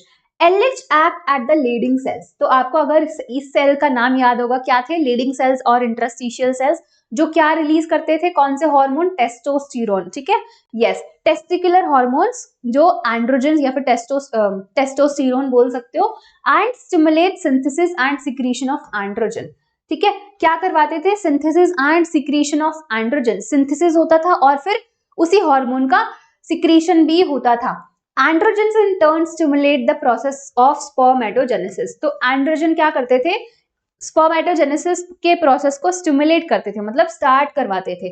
FSH act on the Sertoli cells, जो आपका फॉलिकल स्टिमुलेटिंग हार्मोन है वो एक्ट करता है आपके सर्टोली सेल्स पे and stimulate secretion of some factors which help in the process of spermiogenesis. कौन से प्रोसेस? स्पर्मियोजेनेसिस। स्पर्मियोजेनेसिस क्या था आपका? आपका था स्पर्मेटिड से जब आपका स्पर्मेटोजोआ में ट्रांसफॉर्म हो रहा था, उस प्रोसेस को हम लोग स्पर्मियोजेनेसिस बोल रहे थे। तो आपका जो FSH है वो किस पे एक्ट करता है? सर्टोली सेल्स पे, एंड ये प्रोसेस करवाता है। ठीक है, ये चीज हमें क्लियर हो गई है। ऑलराइट, चलिए अब हम आते हैं, let us examine the structure of sperm. तो अब हम लोग मेल गेमीट की बात तो कर रहे थे, हमें पता है कि मेल गेमीट क्या है, स्पर्म है। तो अब हम यहाँ पे देखते हैं कि आखिर वो दिखता कैसे, क्या स्ट्रक्चर है स्पर्म का। ठीक है, तो चलिए देखते हैं। Let us examine the structure of a sperm. It is a microscopic structure. अगर यहाँ पे बात करें तो it is a microscopic structure, naked eye से नहीं देख सकते हो। कंपोज्ड ऑफ हेड, सबसे पहला पार्ट है हेड, फिर है नेक एंड मिडिल पीस है एंड टेल। ये है आपके किसके पार्ट है? आपका स्पर्म का। तो यहाँ पे इसने बोला हेड, तो ये वाला जो पार्ट है ये पूरा है आपका हेड।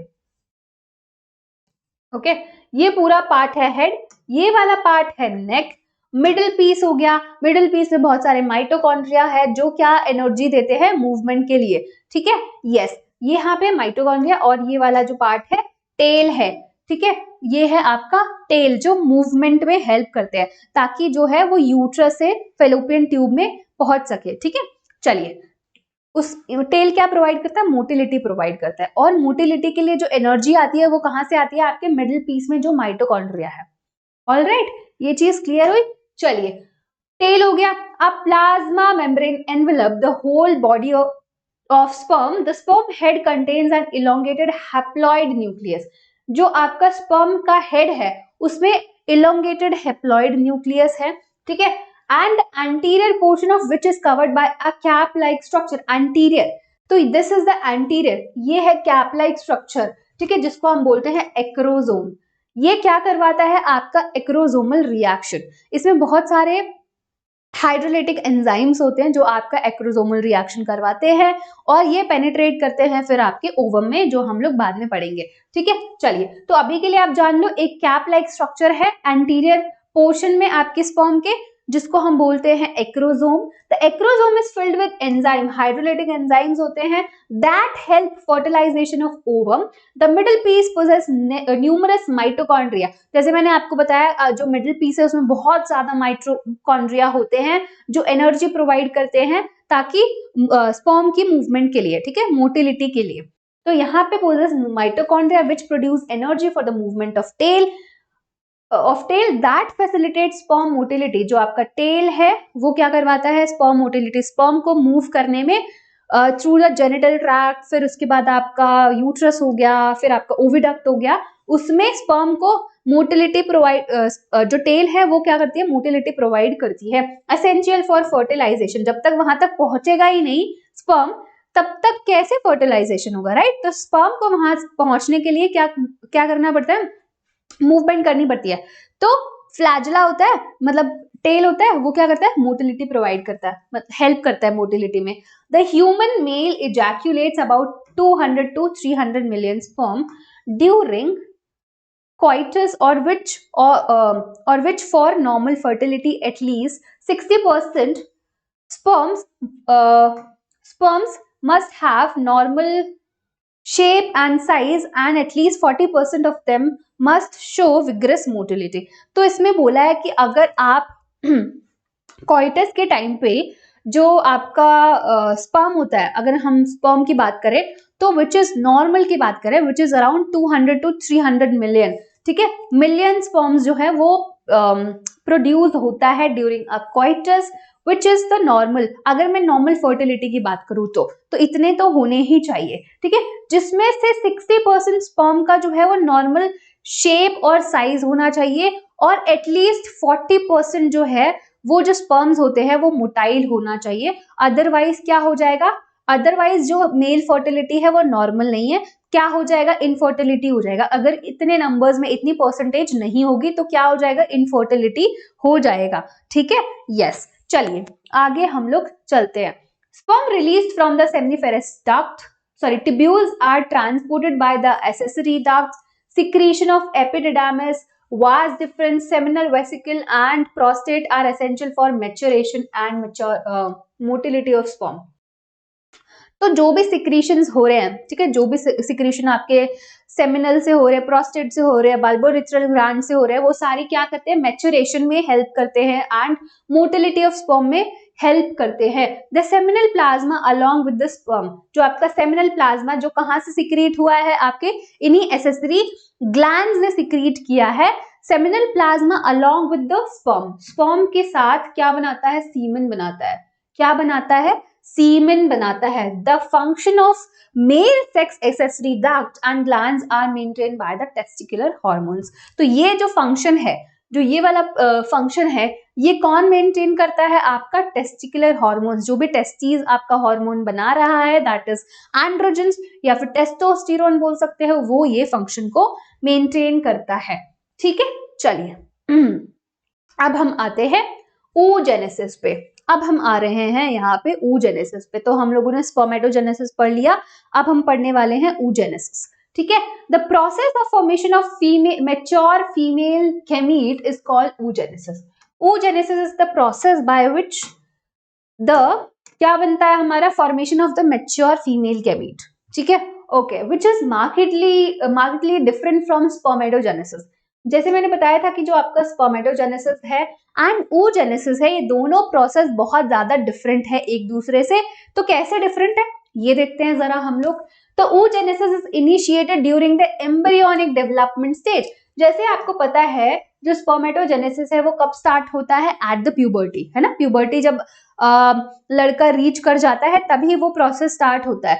बट oogenesis जो है, जो प्रोसेस है वो कब स्टार्ट हो जाता है, ड्यूरिंग द एम्ब्रियोनिक डेवलपमेंट। जब बच्चे का डेवलपमेंट हो रहा होता है उसी टाइम पे ये प्रोसेस स्टार्ट हो जाता है।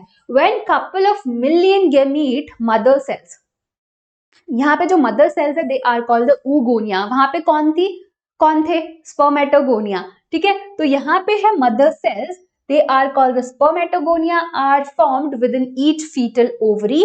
इन fetal ovary no more oogonia are formed and added after birth। मतलब उसी टाइम पे जितने ऐड होने होंगे उतने ही ऐड होंगे, आगे जब बर्थ हो जाएगा बच्चे का उस टाइम पे कोई भी नया एडिशन और सब्ट्रैक्शन नहीं होगा, ठीक है।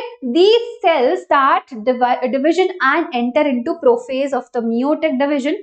उस टाइम पे क्या करते हैं, ये स्टार्ट करते हैं डिवाइड एंड कहाँ पे जाते हैं, prophase 1 of the meiotic division and get temporarily arrested. ठीक है, उस टाइम पे ये डिविजन कंप्लीट नहीं होता है, वो क्या हो जाते हैं, टेम्पररली अरेस्ट हो जाते हैं इस पे, prophase 1 of the meiotic division पे। At that stage call the primary oocyte, जिसको हम बोलते हैं प्राइमरी oocyte। चले okay, each primary oocyte then gets surrounded by the layer of granulosa cells। अभी ये सारे जो इवेंट्स हो रहे हैं ना, कहाँ पे हो रहे हैं, आपके ओवरी में हो रहे हैं, राइट, क्योंकि oogenesis कहाँ पे होता है, ओवरी में होता है। तो सबसे पहले क्या हुआ, सबसे पहले आपका जो oogonia है वो क्या किया उसने, मियोटिक डिवीजन, और कौन से, prophase 1 of the meiotic division में वो टेम्पररली अरेस्ट हो गया। ठीक है, एंड क्या बना, primary oocyte। Each primary oocyte then gets surrounded by the granulosa cells and is called the primary follicle। अब क्या बन रहा है, इसका छिलका, प्राइमरी oocyte में ऊपर का छिलका बन रहा है, तो उसके छिलके के लिए कौन सी लेयर है, ग्रैनुलोसा सेल्स और ग्रैनुलोसा लेयर आप बोल सकते हो। फिर ये क्या बनाएगा, primary follicle. A large number of these follicle degenerate during the phase from birth to puberty. ठीक है, मतलब ये बहुत सारे बनते हैं, बट बर्थ से लेकर प्यूबर्टी तक बहुत सारे फॉलिकल्स जो है वो डीजनरेट होते हैं। तो जब बच्चा या फिर जब लड़की जो प्यूबर्टी रीच करती है, तब उस टाइम पर सिर्फ 60,000 से लेकर 80,000 प्राइमरी फॉलिकल्स बच्चे होते हैं आपकी ओवरी में, इन ईच ओवरी। ठीक है, यस, कितने, 60,000 से लेकर 80,000 ही बच्चे होते हैं in each ovary। the primary follicles get surrounded by more layers।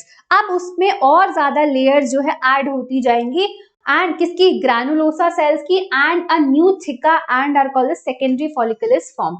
ठीक है, अब उसकी वजह से क्या बन गया आपका, secondary follicle. Okay, secondary follicle soon transformed into a tertiary follicle which is characterized by the fluid filled cavity called antrum। Primary follicle बना, फिर सेकेंडरी फॉलिकल बना, बहुत सारा और ग्रैनुलोसा लेयर जो है ऐड होती रही, फिर एक और स्ट्रक्चर बना that is called the tertiary follicle. जो उसका फीचर है, that is the characteristic feature of the tertiary follicle is fluid filled cavity which is called the antrum. ठीक है, the theca layer is organised into inner theca interna and outer thica externa। It is important to draw your attention that it is at this stage that the primary oocyte within the tertiary follicle grows in size and completed its first meiotic division।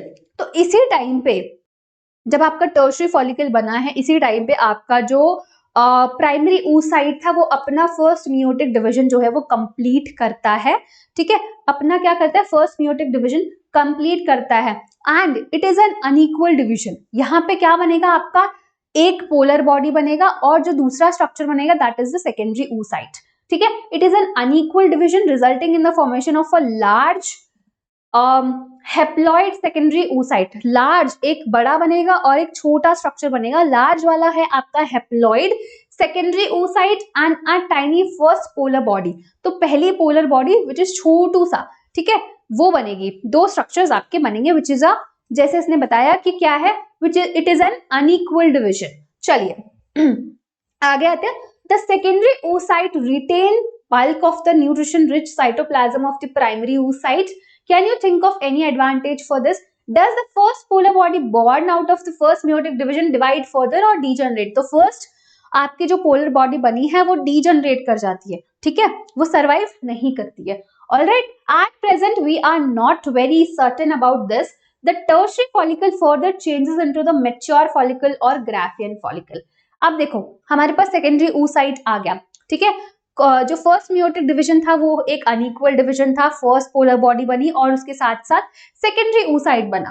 ठीक है, अब यहाँ पे क्या होगा, जो आपका tertiary follicle था वो और किसमें, उसमें और ज्यादा ग्रैनुलोसा सेल्स ऐड होंगे, जिसकी वजह से क्या बन जाएगा, एक मैच्योर फॉलिकल, और जिसके अंदर आपका क्या है, secondary oocyte, right.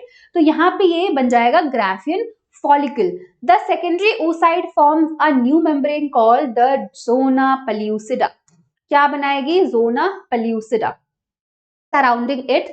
The Graafian follicle now rupture to release the secondary oocyte। क्या करेगी, सेकेंडरी oocyte को रिलीज करेगी ovum from the ovary by the process called ovulation. तो ओव्यूलेशन का प्रोसेस क्या है, release of the ovum from the ovary.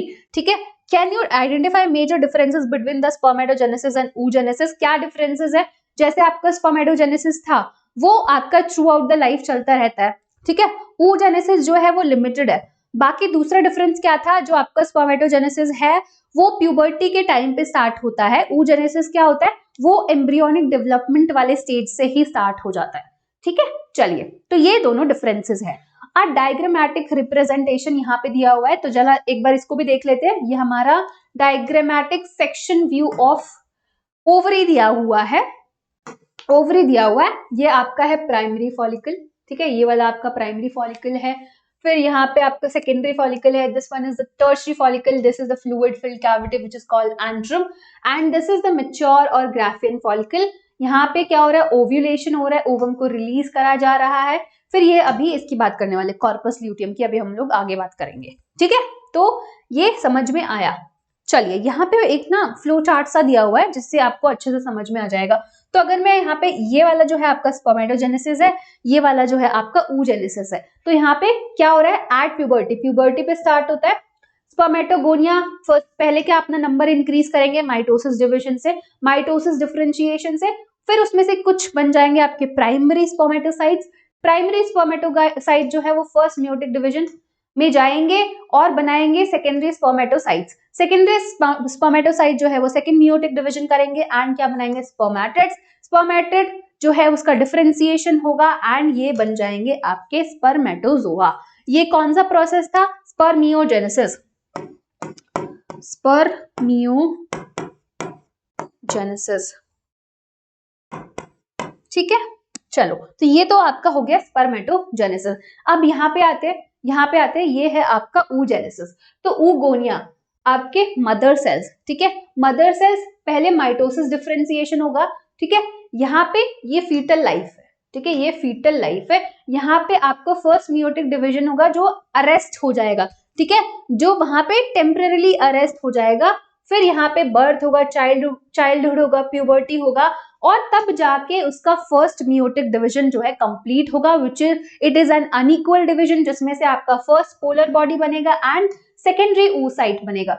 ये क्या करेगा, ये डीजेनरेट कर जाएगा, ठीक है, ये क्या करेगा, डीजेनरेट कर जाएगा, और सेकेंडरी oocyte जो है फिर से उसका डिवीजन होगा, बनाएगा second polar body and ovum.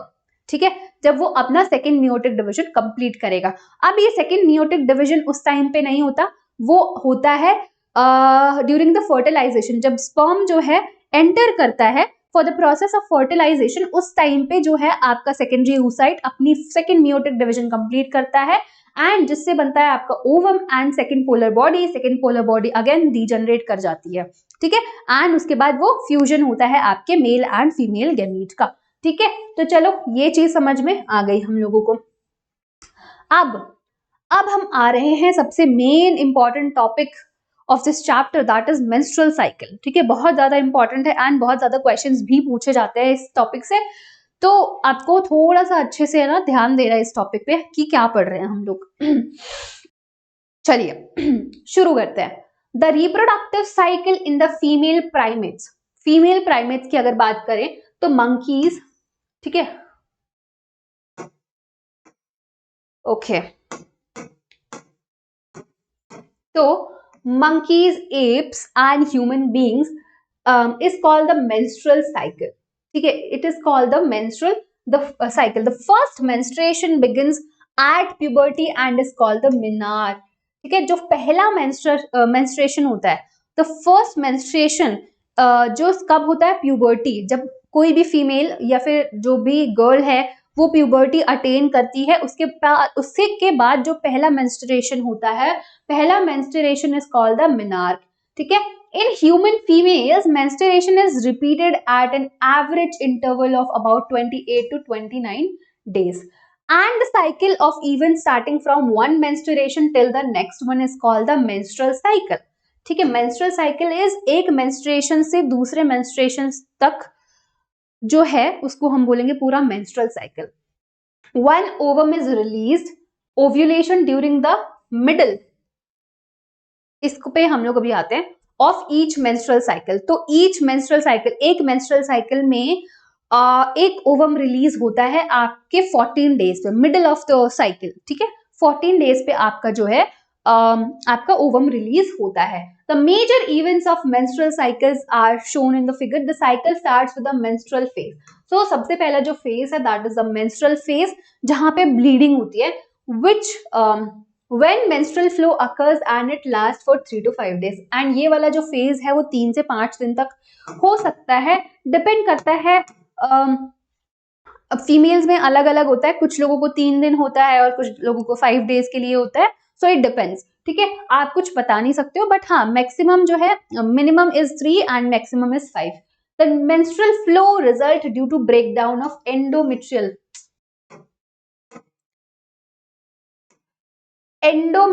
Lining. तो एंडोमेट्रियल लाइनिंग जैसे आपने पढ़ी थी, जो कितनी वॉल्स होती हैं आपकी यूट्रस की, 3। तो एंडोमेट्रियम जो वॉल थी वो किसकी, एंडोमेट्रियल वॉल के ब्रेकडाउन की वजह से आपका क्या होता है, मेंस्ट्रुअल फ्लो होता है, ठीक है। And the uterus and the blood vessel which form a liquid that comes out through the vagina. Menstruation only occurs if the released ovum is not fertilized. देखो इस पे थोड़ा ध्यान देना, मेंस्ट्रुएशन तभी होता है जब आपका जो ओवम है वो रिलीज किया गया है और फर्टिलाइजेशन का प्रोसेस नहीं हो रहा है। देखो अब फर्टिलाइजेशन नहीं हो रहा है तो उस ओवम को कहीं ना कहीं तो निकालना पड़ेगा ना, तो इसी वजह से ये प्रोसेस होता है जिसमें सारे ब्लड वेसल्स और ओवम उसके साथ मिलके वेजाइना के थ्रू बाहर आ जाता है, ठीक है। यस, तो यहाँ पे इसने बोला कि it is if the release ovum is not fertilized. अगर ओवम जो है फर्टिलाइज्ड हो जाता है तो उस टाइम पे मेंस्ट्रुअल साइकिल नहीं, मेंस्ट्रुएशन नहीं होता है, ब्लीडिंग नहीं होती है, ठीक है। चलो, lack of menstruation may be indicative of pregnancy. अगर किसी को मेंस्ट्रुएशन नहीं हो रहा है तो उसका एक मतलब वो इंडिकेट करती है कि the female is pregnant, right. But जरूरी नहीं है कि द फीमेल इज प्रेग्नेंट, और सारे अदर चीजें भी होती हैं, और सारे अदर फैक्टर्स भी होते हैं, और सारी अदर चीजें जैसे कि आपका हो गया स्ट्रेस की वजह से भी कभी कभी जो आपका मेंस्ट्रुअल साइकिल होता है वो डिस्टर्ब हो जाता है। पुअर हेल्थ की वजह से भी आपका मेंस्ट्रुअल साइकिल जो है वो डिस्टर्ब हो जाता है। The menstrual phase is followed by the follicular phase. अब हमारा जो दूसरा फेज है that is the follicular phase. पहला था आपका मेंस्ट्रुअल फेज जो 3 से 5 दिन तक रहता है, जिसमें ब्लीडिंग होती है, जो आपकी मेट्रियम वॉल थी वो उसका ब्रेकडाउन होता है, तो blood vessels along with the ovum वो क्या होते हैं, बाहर आते हैं थ्रू द वेजाइना, ठीक है। अब next is the follicular phase. During this phase the primary follicle, जो आपका प्राइमरी फॉलिकल्स थे in the ovary grows to become a fully mature Graafian follicle and simultaneously the endometrium of uterus regenerates through the proliferation, ठीक है। यहाँ पे uterine events में क्या हो रहा है कि जो आपकी यूट्राइन वॉल जो ब्रेकडाउन जिसका हो गया था, अब वो क्या हो रही है, फिर से उसकी जो थिकनेस है वो इंक्रीज होती जा रही है, ठीक है। एंडोमेट्रियम ऑफ यूट्रस रीजनरेट हो रही है दोबारा से, बट ओवरी में क्या हो रहा है, जो आपका प्राइमरी फॉलिकल है वो किसमें डेवलप हो रहा है, आपका मेच्योर और ग्राफियन फॉलिकल में। These changes in the ovary and the uterus induced by changes in the level of pituitary and ovarian hormones. The secretion of gonadotropin LH and FSH increase gradually during the follicular phase and stimulates the follicular development. तो follicular development आपके ovary में किसकी वजह से हो रहा है, gonadotropin जो hormones हैं that is LH and FSH, ये क्या करवाते हैं, स्टिमुलेट करवाते हैं फॉलिकुलर ग्रोथ को, ठीक है। तो प्राइमरी फॉलिकल कहाँ से किसमें कन्वर्ट हो रहा है, आपका मेच्योर और ग्राफियन फॉलिकल में। As well as secretion of estrogen by the growing follicle, both LH and FSH attain a peak level at the middle of the cycle. Rapid secretion of LH leading to its maximum level during the mid cycle called the LH surge, ठीक है, induces the rupture of Graafian follicle। तो जो LH surge है, जहां पे LH luteinizing hormone जो है वो पीक पे होता है 14 डेज पे, जिसकी वजह से क्या होता है, जो ग्राफियन फॉलिकल है वो रप्चर कर जाता है एंड जिसकी वजह से वहां पे रिलीज होता है आपके सेकेंडरी oocyte का, ठीक है, किसका, सेकेंडरी oocyte का बोल सकते हो आप, क्योंकि ओवम तो अभी नहीं बना है ना, ओवम तो बाद में उसका डिविजन होगा जब वहां पे फ्यूजन होगा या फिर जब स्पर्म आएगा। तो यहाँ पे rupture of the end therefore release of the ovum, जिसको हम बोलते हैं ovulation. The ovulation, ovulatory phase is followed by the luteal phase. फिर क्या आएगा, luteal phase during which the remaining parts of the Graafian follicle. अब जो part रह गया, ओवम चला गया, ठीक है, ओवम चला गया, अब जो पार्ट रह गया उसको हम लोग बोलते हैं transform as a corpus luteum. जो ग्राफियन फॉलिकल था, जो पार्ट उसका रह गया उसको हम बोलेंगे corpus luteum. The corpus luteum secretes large amount of progesterone, ठीक है, progesterone which is essential for maintenance of the endometrium. तो अगर आपका जैसे ओवम जो है वो रिलीज हो गया, ठीक है, अब जो कॉर्पस, अब जो ग्राफियन फॉलिकल है वो किसमें डेवलप हो जाएगा, कॉर्पस ल्यूटियम में, ठीक है। कॉर्पस ल्यूटियम क्या करता है, कौन सा हार्मोन रिलीज करता है, प्रोगेस्टेरॉन, जो आपकी एंडोमेट्रियम वॉल को जो है मेंटेन करती है, ठीक है, एंडोमेट्रियम वॉल को जो है वो मेंटेन करती है, alright, which is essential for maintenance of the endometrium. Such an endometrium is necessary for implantation. Such an endometrium is necessary for implantation for the fertilized ovum. Other events of pregnancy, during pregnancy all events of menstrual cycle stops and there is no menstruation. तो उसने बोला कि जब pregnancy हो जाती है, देखो progesterone क्या करता है आपका, रिलीज करता है, sorry, progesterone hormone is release by Graafian follicle, क्योंकि वो क्या करता है, एंडोमेट्रियम को मेंटेन करता है। तो सपोज अगर प्रेगनेंसी नहीं हो, अगर फर्टिलाइजेशन नहीं होता है, तो जो आपका कॉर्पस ल्यूटियम है वो क्या करता है, डी जनरेट कर जाता है।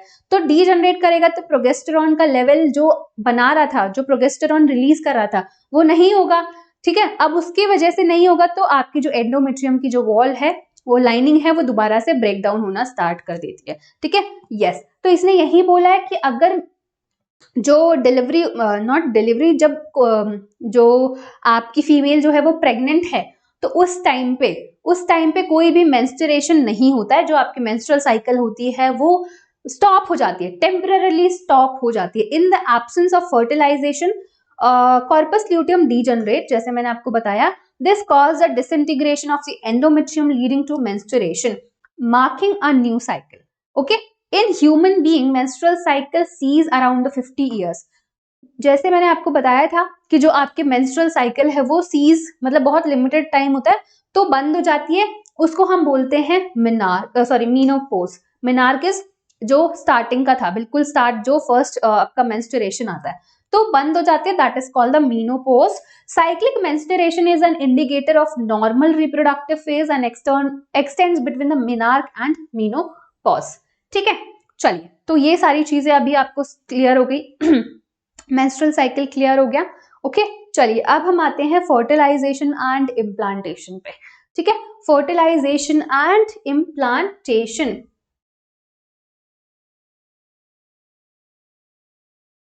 ओके, चलिए, चलो देखते हैं फर्टिलाइजेशन एंड इम्प्लांटेशन को। So, during copulation or coitus, semen is released by the penis into the vagina, which is called the insemination. So, जब coitus होता है उस टाइम पे आपका जो सीमेन है, सीमेन जो है वो रिलीज किया जाता है फीमेल के जेनिटल ट्रैक्ट में। The motile sperm swims rapidly, तो उनके पास क्या है, टेल है, जो क्या करती है, स्पर्म मोटिलिटी में हेल्प करती है। तो मोटाइल स्पर्म रैपिडली स्विम करते हैं, pass through the cervix, enter into the uterus. कहां पे पहुंच जाते हैं, यूटरस में पहुंचते हैं, and finally reach the ampullary region of the fallopian tube. And कहां पे जाते हैं, एम्प्यूलरी। जैसे मैंने आपको बताया था फेलोपियन ट्यूब के 3 पार्ट्स हैं, आपका वो एम्प्यूला, इस्थमस एंड इन्फंडिबुलम, ठीक है, तीनों पार्ट। तो ये कहां पे जाते हैं, ampullary region of the oviduct और fallopian tube. The ovum released by the ovary is transported in the ampullary region. जो आपका ओवम है जो रिलीज किया गया, रिलीज हुआ है कहां से, ओवरी से, वो कहां पे आता है, एम्प्यूलरी रीजन में, and where fertilization takes place. अब यहाँ पे क्या होगा, फर्टिलाइजेशन होगा, ओवम भी है स्पर्म भी है, अब यहाँ पे दोनों का फर्टिलाइजेशन होगा। Where fertilization takes place, fertilization can only occur if the ovum sperms are transported simultaneously to the ampullary region. मतलब जो फर्टिलाइजेशन के प्रोसेस है वो तभी पॉसिबल है जब दोनों गेमीट्स दोनों गेमीट सेम टाइम पे वहां पे अवेलेबल हो। तो सपोज अगर आप ओवम जो है वहां पे पहले है और स्पर्म है ही नहीं, तो फर्टिलाइजेशन का कोई पॉइंट ही नहीं है, फर्टिलाइजेशन होगा ही नहीं। या फिर स्पर्म है ओवम नहीं है, तो मतलब सेम टाइम पे दोनों होने चाहिए, तभी ये प्रोसेस जो है वो पॉसिबल है, अदरवाइज नहीं है। ठीक है, चलिए to the ampullary region, this is the region why not all copulation leads to fertilization and pregnancy. इसी वजह से बोला जाता है कि not all the copulation leads to pregnancy, मतलब जितनी बार भी आप कोइटस या इंटरकोर्स कर रहे हो, दैट डजंट मीन कि वो प्रेग्नेंट हो जाएगी, राइट? तो इसी वजह से उसी मतलब इसका मतलब है कि सेम टाइम पे होना चाहिए दोनों। चलो, the process of fusion of sperm with in ovum is called the fertilization. जैसे आपको पता है क्या है, स्पर्म एंड ओवम के फ्यूज होने की टर्म को हम बोलते हैं फर्टिलाइजेशन। फर्टिलाइजेशन होगा, during fertilization sperm comes in contact with the zona pellucida. Zona pellucida जो आपके सेकेंडरी स्पर्मेटोसाइट ने जो लेयर बनाई थी, that is the zona pellucida of the ovum and induce changes in the membrane that blocks the entry of the additional sperms। ठीक है, yes, पोलीस्पर्मी इसको हम बोलते हैं। इसने क्या बोला कि जो आपका स्पर्म है वो कुछ कॉन्फर्मेशनल, नॉट कॉन्फर्मेशनल एक्चुअली, वो कुछ चेंजेस करवाता है आपके मेम्ब्रेन में, कुछ इंड्यूस करता है, जिसकी वजह से सिर्फ एक ही स्पर्म जो है एंटर कर सके इनसाइड, बाकी के जो स्पर्म है उनको ब्लॉक कर दिया जाता है, that is called the polyspermy block. ठीक है, Thus it induces that only one sperm can fertilize an ovum। तो इसी वजह से ये क्या करवाता है, आपका एक ही स्पर्म जो है वो ओवम को फर्टिलाइज कर सके। Alright, the secretion of the acrosome help in the sperm enter into the cytoplasm of the ovum through the zona pellucida and the plasma membrane। This induces the completion of the meiotic division of the secondary oocyte। जैसे मैंने आपको बताया था, secondary oocyte जो था उसका second meiotic division नहीं खत्म होता, उसका सेकेंडरी oocyte का जो मियोटिक डिवीजन है वो तभी खत्म होता है जब आपका स्पर्म जो है वो एंटर करता है। ठीक है, इसकी वजह से क्या होगा, आपका कंप्लीशन होगा सेकेंड मियोटिक डिवीजन का। The second meiotic division is also unequal, ये भी अनइक्वल होती है, इसमें एक पोलर बॉडी बनती है एंड दूसरा बनता है ओवम, दैट इज हेप्लॉइड। ठीक है, in the formation of second polar body and haploid ovum,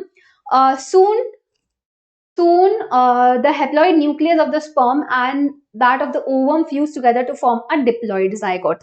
ठीक है, अब ओवम बन गया, हेप्लॉइड जो है, फिर क्या करेगा, स्पर्म एंड ओवम जो है फ्यूज करेंगे एंड क्या बनाएंगे, कौन सा स्ट्रक्चर बनाएंगे, जाइगोट बनाएंगे, विच इज डिप्लॉइड।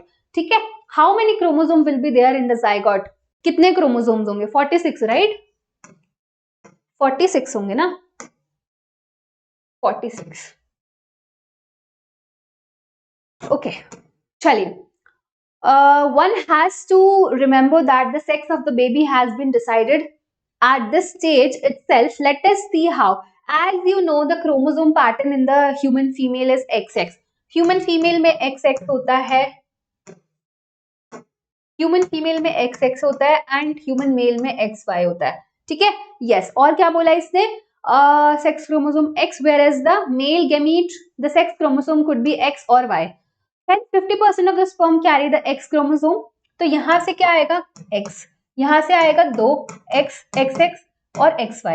तो यहां पे अगर मैं ऐसे करूं तो यहां पे XX, XY और XY, तो 50% चांसेस हैं कि आपका जो बेबी होगा वो फीमेल हो सकता है एंड 50% चांसेस है जो बेबी होगा आपका मेल हो सकता है। तो वो भी यहाँ पे यही बोल रहे हैं, 50% carry the Y after fusion of the male and female gametes, the zygote would carry either XX or XY depending on whether the sperm carrying the X or Y fertilized the ovum। So it depends on the sperm कि कौन सा sperm जो है वो ovum को fertilize कर रहा है, because ovum क्या है, ovum में क्या XX है, ठीक है, XX है, उसके पास एक ही क्रोमोसोम है, एक ही टाइप का क्रोमोसोम है, बट जो मेल का स्पर्म है उसमें दो टाइप के क्रोमोसोम है, या तो वो X हो सकता है या तो वो Y हो सकता है। तो इट डिपेंड्स कि कौन सा मतलब X वाला फर्टिलाइज कर रहा है या फिर Y वाला फर्टिलाइज कर रहा है, उस पर डिपेंड करता है कि जो बेबी होगा या तो वो मेल होगा या वो फीमेल होगी। ठीक है, ये चीज क्लियर हो गई। चलिए, okay, the zygote carrying x would develop into the zygote carrying x x, जो जाइगोट होगा अगर उसके पास एक्स एक्स होगा तो वो इस किस में डेवलप हो जाएगी, आपकी female baby, and X Y would form a male. Okay, चलो, that is why scientifically it is correct to say that sex of the baby is determined by the father not by the mother. ये जो बोलते हैं ना कि जब भी कुछ भी होता है या बेटी पैदा होती है तो बोलते हैं कि नहीं तुम्हारी गलती है, फीमेल की गलती बताई जाती है, बट ऐसा कुछ नहीं है, गलती किसी की नहीं है. ये जो सेक्स डिटर्मिनेशन है ये इसके लिए कौन रिस्पॉन्सिबल होता है, फादर रिस्पॉन्सिबल होता है, ना कि mother. Okay, the mitotic division starts at the as the zygote moves through the isthmus of the oviduct called the cleavage towards the uterus and forms the 2, 4, 8, 16 daughter cells called the blastomeres. The embryo with 8 to 16 blastomeres are called the morula. तो वहां से अब क्या होगा, mitotic division start होती है. जैसे जैसे आपका जाइगोट जो है वो फेलोपियन इस्थमस से जाता है एंड यूट्रस तक पहुंचता है, वहां पे उस टाइम पे बहुत सारे डिविजन्स होते हैं और बहुत सारे स्ट्रक्चर्स बनते हैं.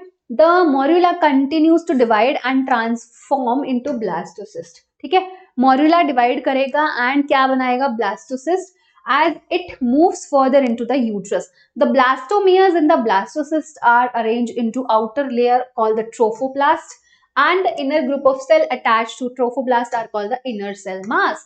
The trophoblast layer then get attached to the endometrium.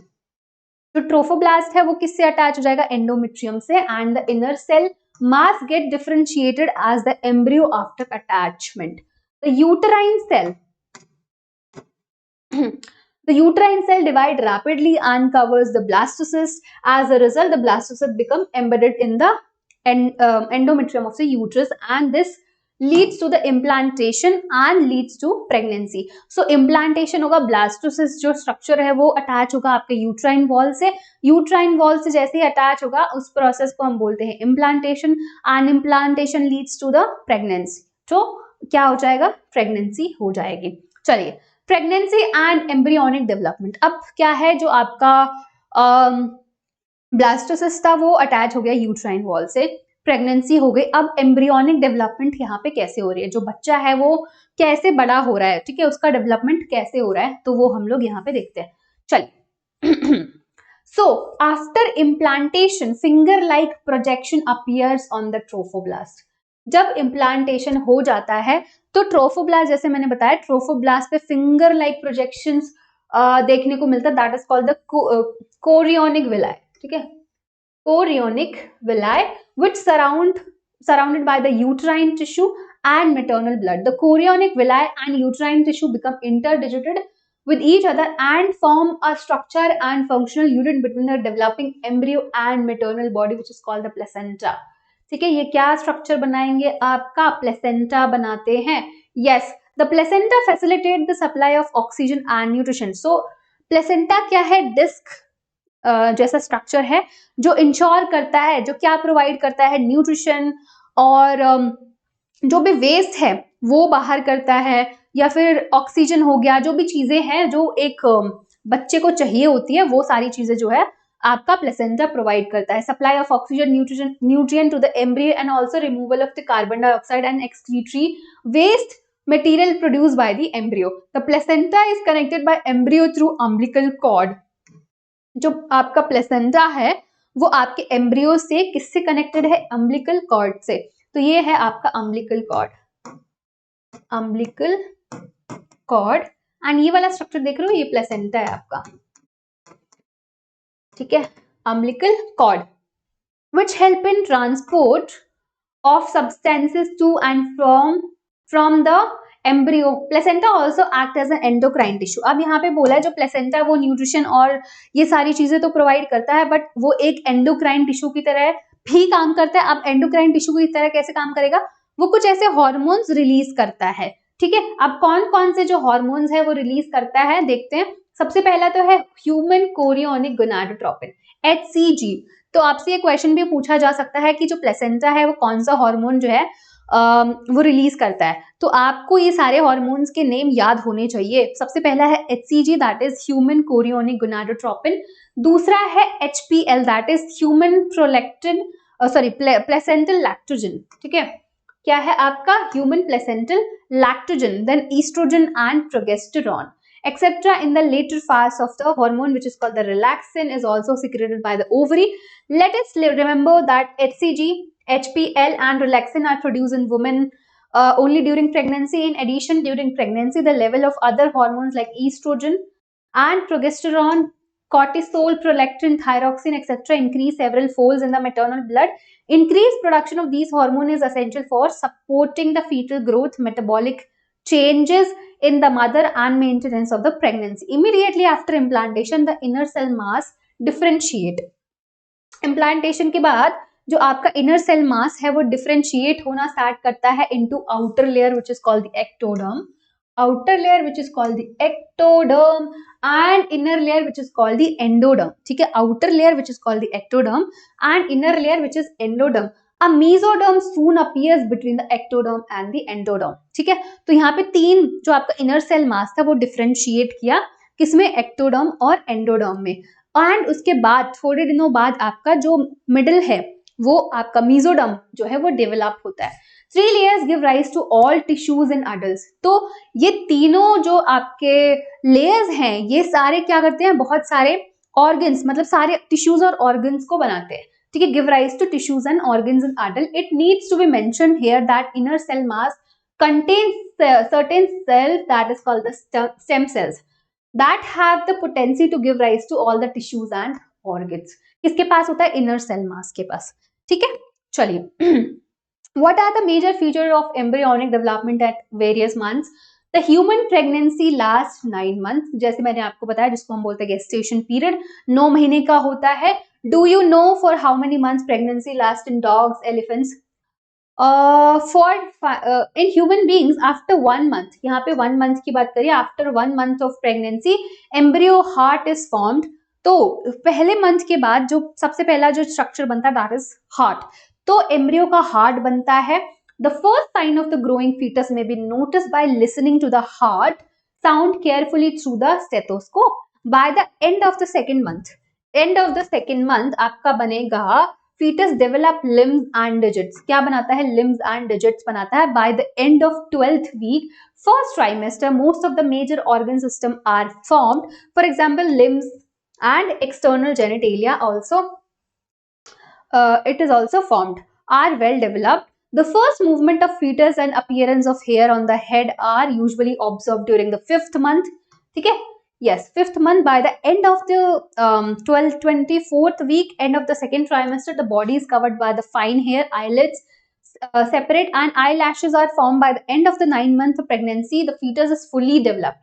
9 month के बाद जो आपका फीटस है वो फुली डेवलप हो जाता है and it is ready for delivery. अब उसको बाहर आना है और वो पूरा रेडी है, अब पूरा इसका ग्रोथ हो चुका है. ठीक है, चलिए अब हम आते हैं अपने लास्ट टॉपिक पे, that is parturition and lactation. अभी डेवलपमेंट हो गया फीटस का, ठीक है, अब उसको क्या करना है, पार्चुरेशन मतलब डिलीवरी करवानी है बच्चे की, और फिर लैक्टेशन की थोड़ी बात करेंगे. The average duration of human pregnancy is about 9 months, ठीक है, which is called the gestation period. Okay, ठीक है, यहाँ पे सारा एम्ब्रियो का डेवलपमेंट होता है. Vigorous contraction of uterus at the end of the pregnancy cause the expulsion delivery of the fetus. अब जब जो आपका fetus है उसका फुल मतलब ग्रो हो चुका है, उसका फुल डेवलपमेंट हो चुका है, तो अब क्या करेगा, वो सिग्नल देता है. तो जिसकी वजह से क्या होगा, आपका विगरस मतलब बहुत ज्यादा खतरनाक कॉन्ट्रैक्शन होगा. Vigorous contraction of the uterus at the end of the pregnancy. जब आपका फीटस फुली डेवलप्ड हो जाएगा तब आपका ये कॉन्ट्रैक्शन स्टार्ट होगा. Cause the expulsion delivery of the baby is called the parturition, जिसको हम बोलते हैं parturition. Parturition is induced by complex neuroendocrine mechanism. The signal for parturition originate from fully developed fetus and the placenta, which induce mild uterine contraction called the fetal ejection reflex. This triggers release of oxytocin, which is oxytocin जो कहाँ से release हो रहा है, आपके posterior pituitary से. Oxytocin to maternal pituitary. Oxytocin act on the uterine muscle, oxytocin जो release हो रहा है आपके पोस्टीरियर पिट्यूटरी से, वो आपके यूट्राइन मसल्स जो मायोमेट्रियम थी, मिडिल लेयर थी, उस पे एक्ट करेगा and cause the uterine contraction which in turn stimulate further secretion of oxytocin, जिसकी वजह से और ज्यादा ऑक्सीटोसिन रिलीज होगा आपके पोस्टीरियर पिट्यूटरी से। दिस स्टिमुलेट, फिर वो और ज्यादा कॉन्ट्रैक्शन करवाएगा, है ना, यूट्रस यूट्राइन वॉल का। The stimulatory reflex between the uterine contraction and oxytocin secretion resulting in the stronger and stronger contraction. ठीक है, तो ये दोनों आपस में एक दूसरे को वो क्या करेगा, स्टिमुलेट करेगा, ऑक्सीटोसिन, ऑक्सीटोसिन यूट्राइन वॉल पे करवाएगा, वो कॉन्ट्रैक्शन करवाएगा, कॉन्ट्रैक्शन की वजह से और ज्यादा ऑक्सीटोसिन रिलीज हो रहा है, तो ये ऐसे चलता रहेगा। This leads to expulsion of the baby, तब तक जब तक बेबी का डिलीवरी नहीं हो जाता, बेबी बाहर नहीं आ जाता तब तक। उसके बाद जैसे ही वो बाहर आएगा ये खत्म हो जाएगा। Stronger expulsion out of the uterus through the birth canal, parturition. Soon after infant is delivered, the placenta is also expelled out of the uterus. ठीक है, चलिए, the mammary glands की हमने पहले बात की थी, of the female undergo differentiation during pregnancy and start producing milk towards the end of the pregnancy by the process called lactation. This is a process called lactation. This help in mother in feeding the newborn. The milk production produced during the initial few days of lactation is called colostrum, which contains several antibodies absolutely essential to develop resistance for the newborn babies. Breastfeeding during the initial period of the infant growth is recommended by doctors for bringing out the healthy baby. तो यहाँ पे ये पूरा chapter जो है हम लोगों ने खत्म कर लिया। ठीक है, कौन सा चैप्टर हम लोगों ने पूरा खत्म कर लिया है? हम लोगों ने ह्यूमन रिप्रोडक्शन जो है एनसीईआरटी की पूरी एक एक लाइन पढ़ के खत्म कर दिया है यहाँ पे। ठीक है, तो चलिए यहाँ पे फिर अब आपके लिए थोड़ा सा सरप्राइज लाए हैं हम लोग आपके लिए। तो क्या है सरप्राइज, देखते हैं। यहाँ पे है unlock the champions in you, flat 50% discount मिल रहा है आपको सारे नीट यूजी सब्सक्रिप्शन पे। तो अभी भी आप अगर सब्सक्रिप्शन लेना चाहते हो और हमारे साथ पढ़ना चाहते हो और हमारे साथ अपनी तैयारी करना चाहते हो, नीट की तैयारी करना चाहते हो, चाहे आप 25 के हो, 26 के हो और या 27 के हो, तीनों के लिए आपके लिए अच्छा सब्सक्रिप्शन है। ठीक है, और वैलिड है आपके नवंबर 10 तक।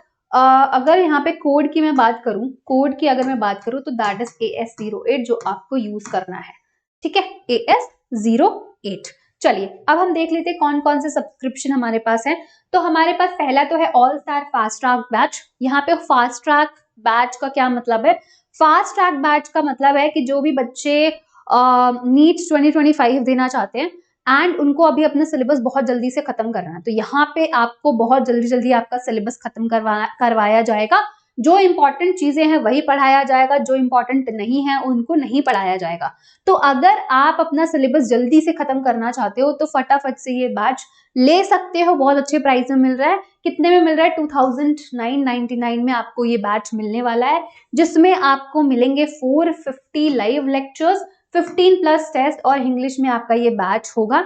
तो अभी भी अगर आपके पास टाइम है, अभी भी ये बैच ले सकते हो और अपनी तैयारी कर सकते हो 2025 के लिए। अब हम आते हैं 2027 के लिए। तो जो भी बच्चे नीट 2027 के लिए प्रिपेयर कर रहे हैं उनके लिए भी बहुत अच्छा बैच है। कौन सा बैच है? Nimbus early achievers batch for NEET 2027। कितने में मिल रहा है आपको? 9999 में। 9999 में आपको ये बैच मिल रहा है। जो भी बच्चे नीट 2027 के लिए प्रिपेयर कर रहे हैं, इसमें आपको मिलेंगे 1500 plus live lectures, 40 plus test और इंग्लिश में आपका ये बैच होगा। अभी स्टार्ट हो चुका है ये 11 नवंबर से। और आपको कोड जो यूज करना है आपको अच्छे डिस्काउंट के लिए, दैट इज AS08। तो अभी आप 2027 के लिए प्रिपेयर कर रहे हो तो डेफिनेटली आप ये सब्सक्रिप्शन ले सकते हो। कोड यूज करना है AS08। चलिए आगे बढ़ते हैं हम नीट 2026 के लिए। देखो 25 की बात कर दी, 27 की भी बात कर दी, 26 वालों को भूल गए? नहीं, बिल्कुल नहीं भूले। हम लोग आपके लिए भी बैच लेकर आए हैं। ये है टीम टाइटन्स, जिसमें आपको तीनों subject biology, physics and chemistry, तीनों टॉप एजुकेटर्स आपको पढ़ाने वाले हैं। ठीक है, तो अगर आप 2026 के लिए प्रिपेयर कर रहे हो तो आपको भी ये बहुत अच्छे प्राइस में बैच मिल रहा है 4499 में। और इसके साथ आपको क्या क्या मिलेगा, 500 प्लस लेक्चर्स मिलेंगे, 20 टेस्ट और इंग्लिश में आपका ये बैच होने वाला है। ठीक है, तो अगर अभी तक सब्सक्रिप्शन नहीं लिया आपने तो फटाफट से जाइए अपना सब्सक्रिप्शन लीजिए एंड कोड यूज करिए AS08, आपको अच्छा खासा डिस्काउंट मिल जाएगा। ठीक है, चलो ओके तो इसी बात पे हम लोग आज का सेशन जो है वो खत्म करते हैं। नेक्स्ट वीडियो में मिलेंगे किसी एक और चैप्टर के साथ, वो चैप्टर खत्म करेंगे NCERT अनलॉक सीरीज का, और इसी के साथ साथ धीरे धीरे आपका 12th भी खत्म करवा देंगे। ठीक है, चलो तो इसी बात पे हम लोग आज का वीडियो खत्म करते हैं। पढ़ाई करते रहो, bye bye, tata and take care.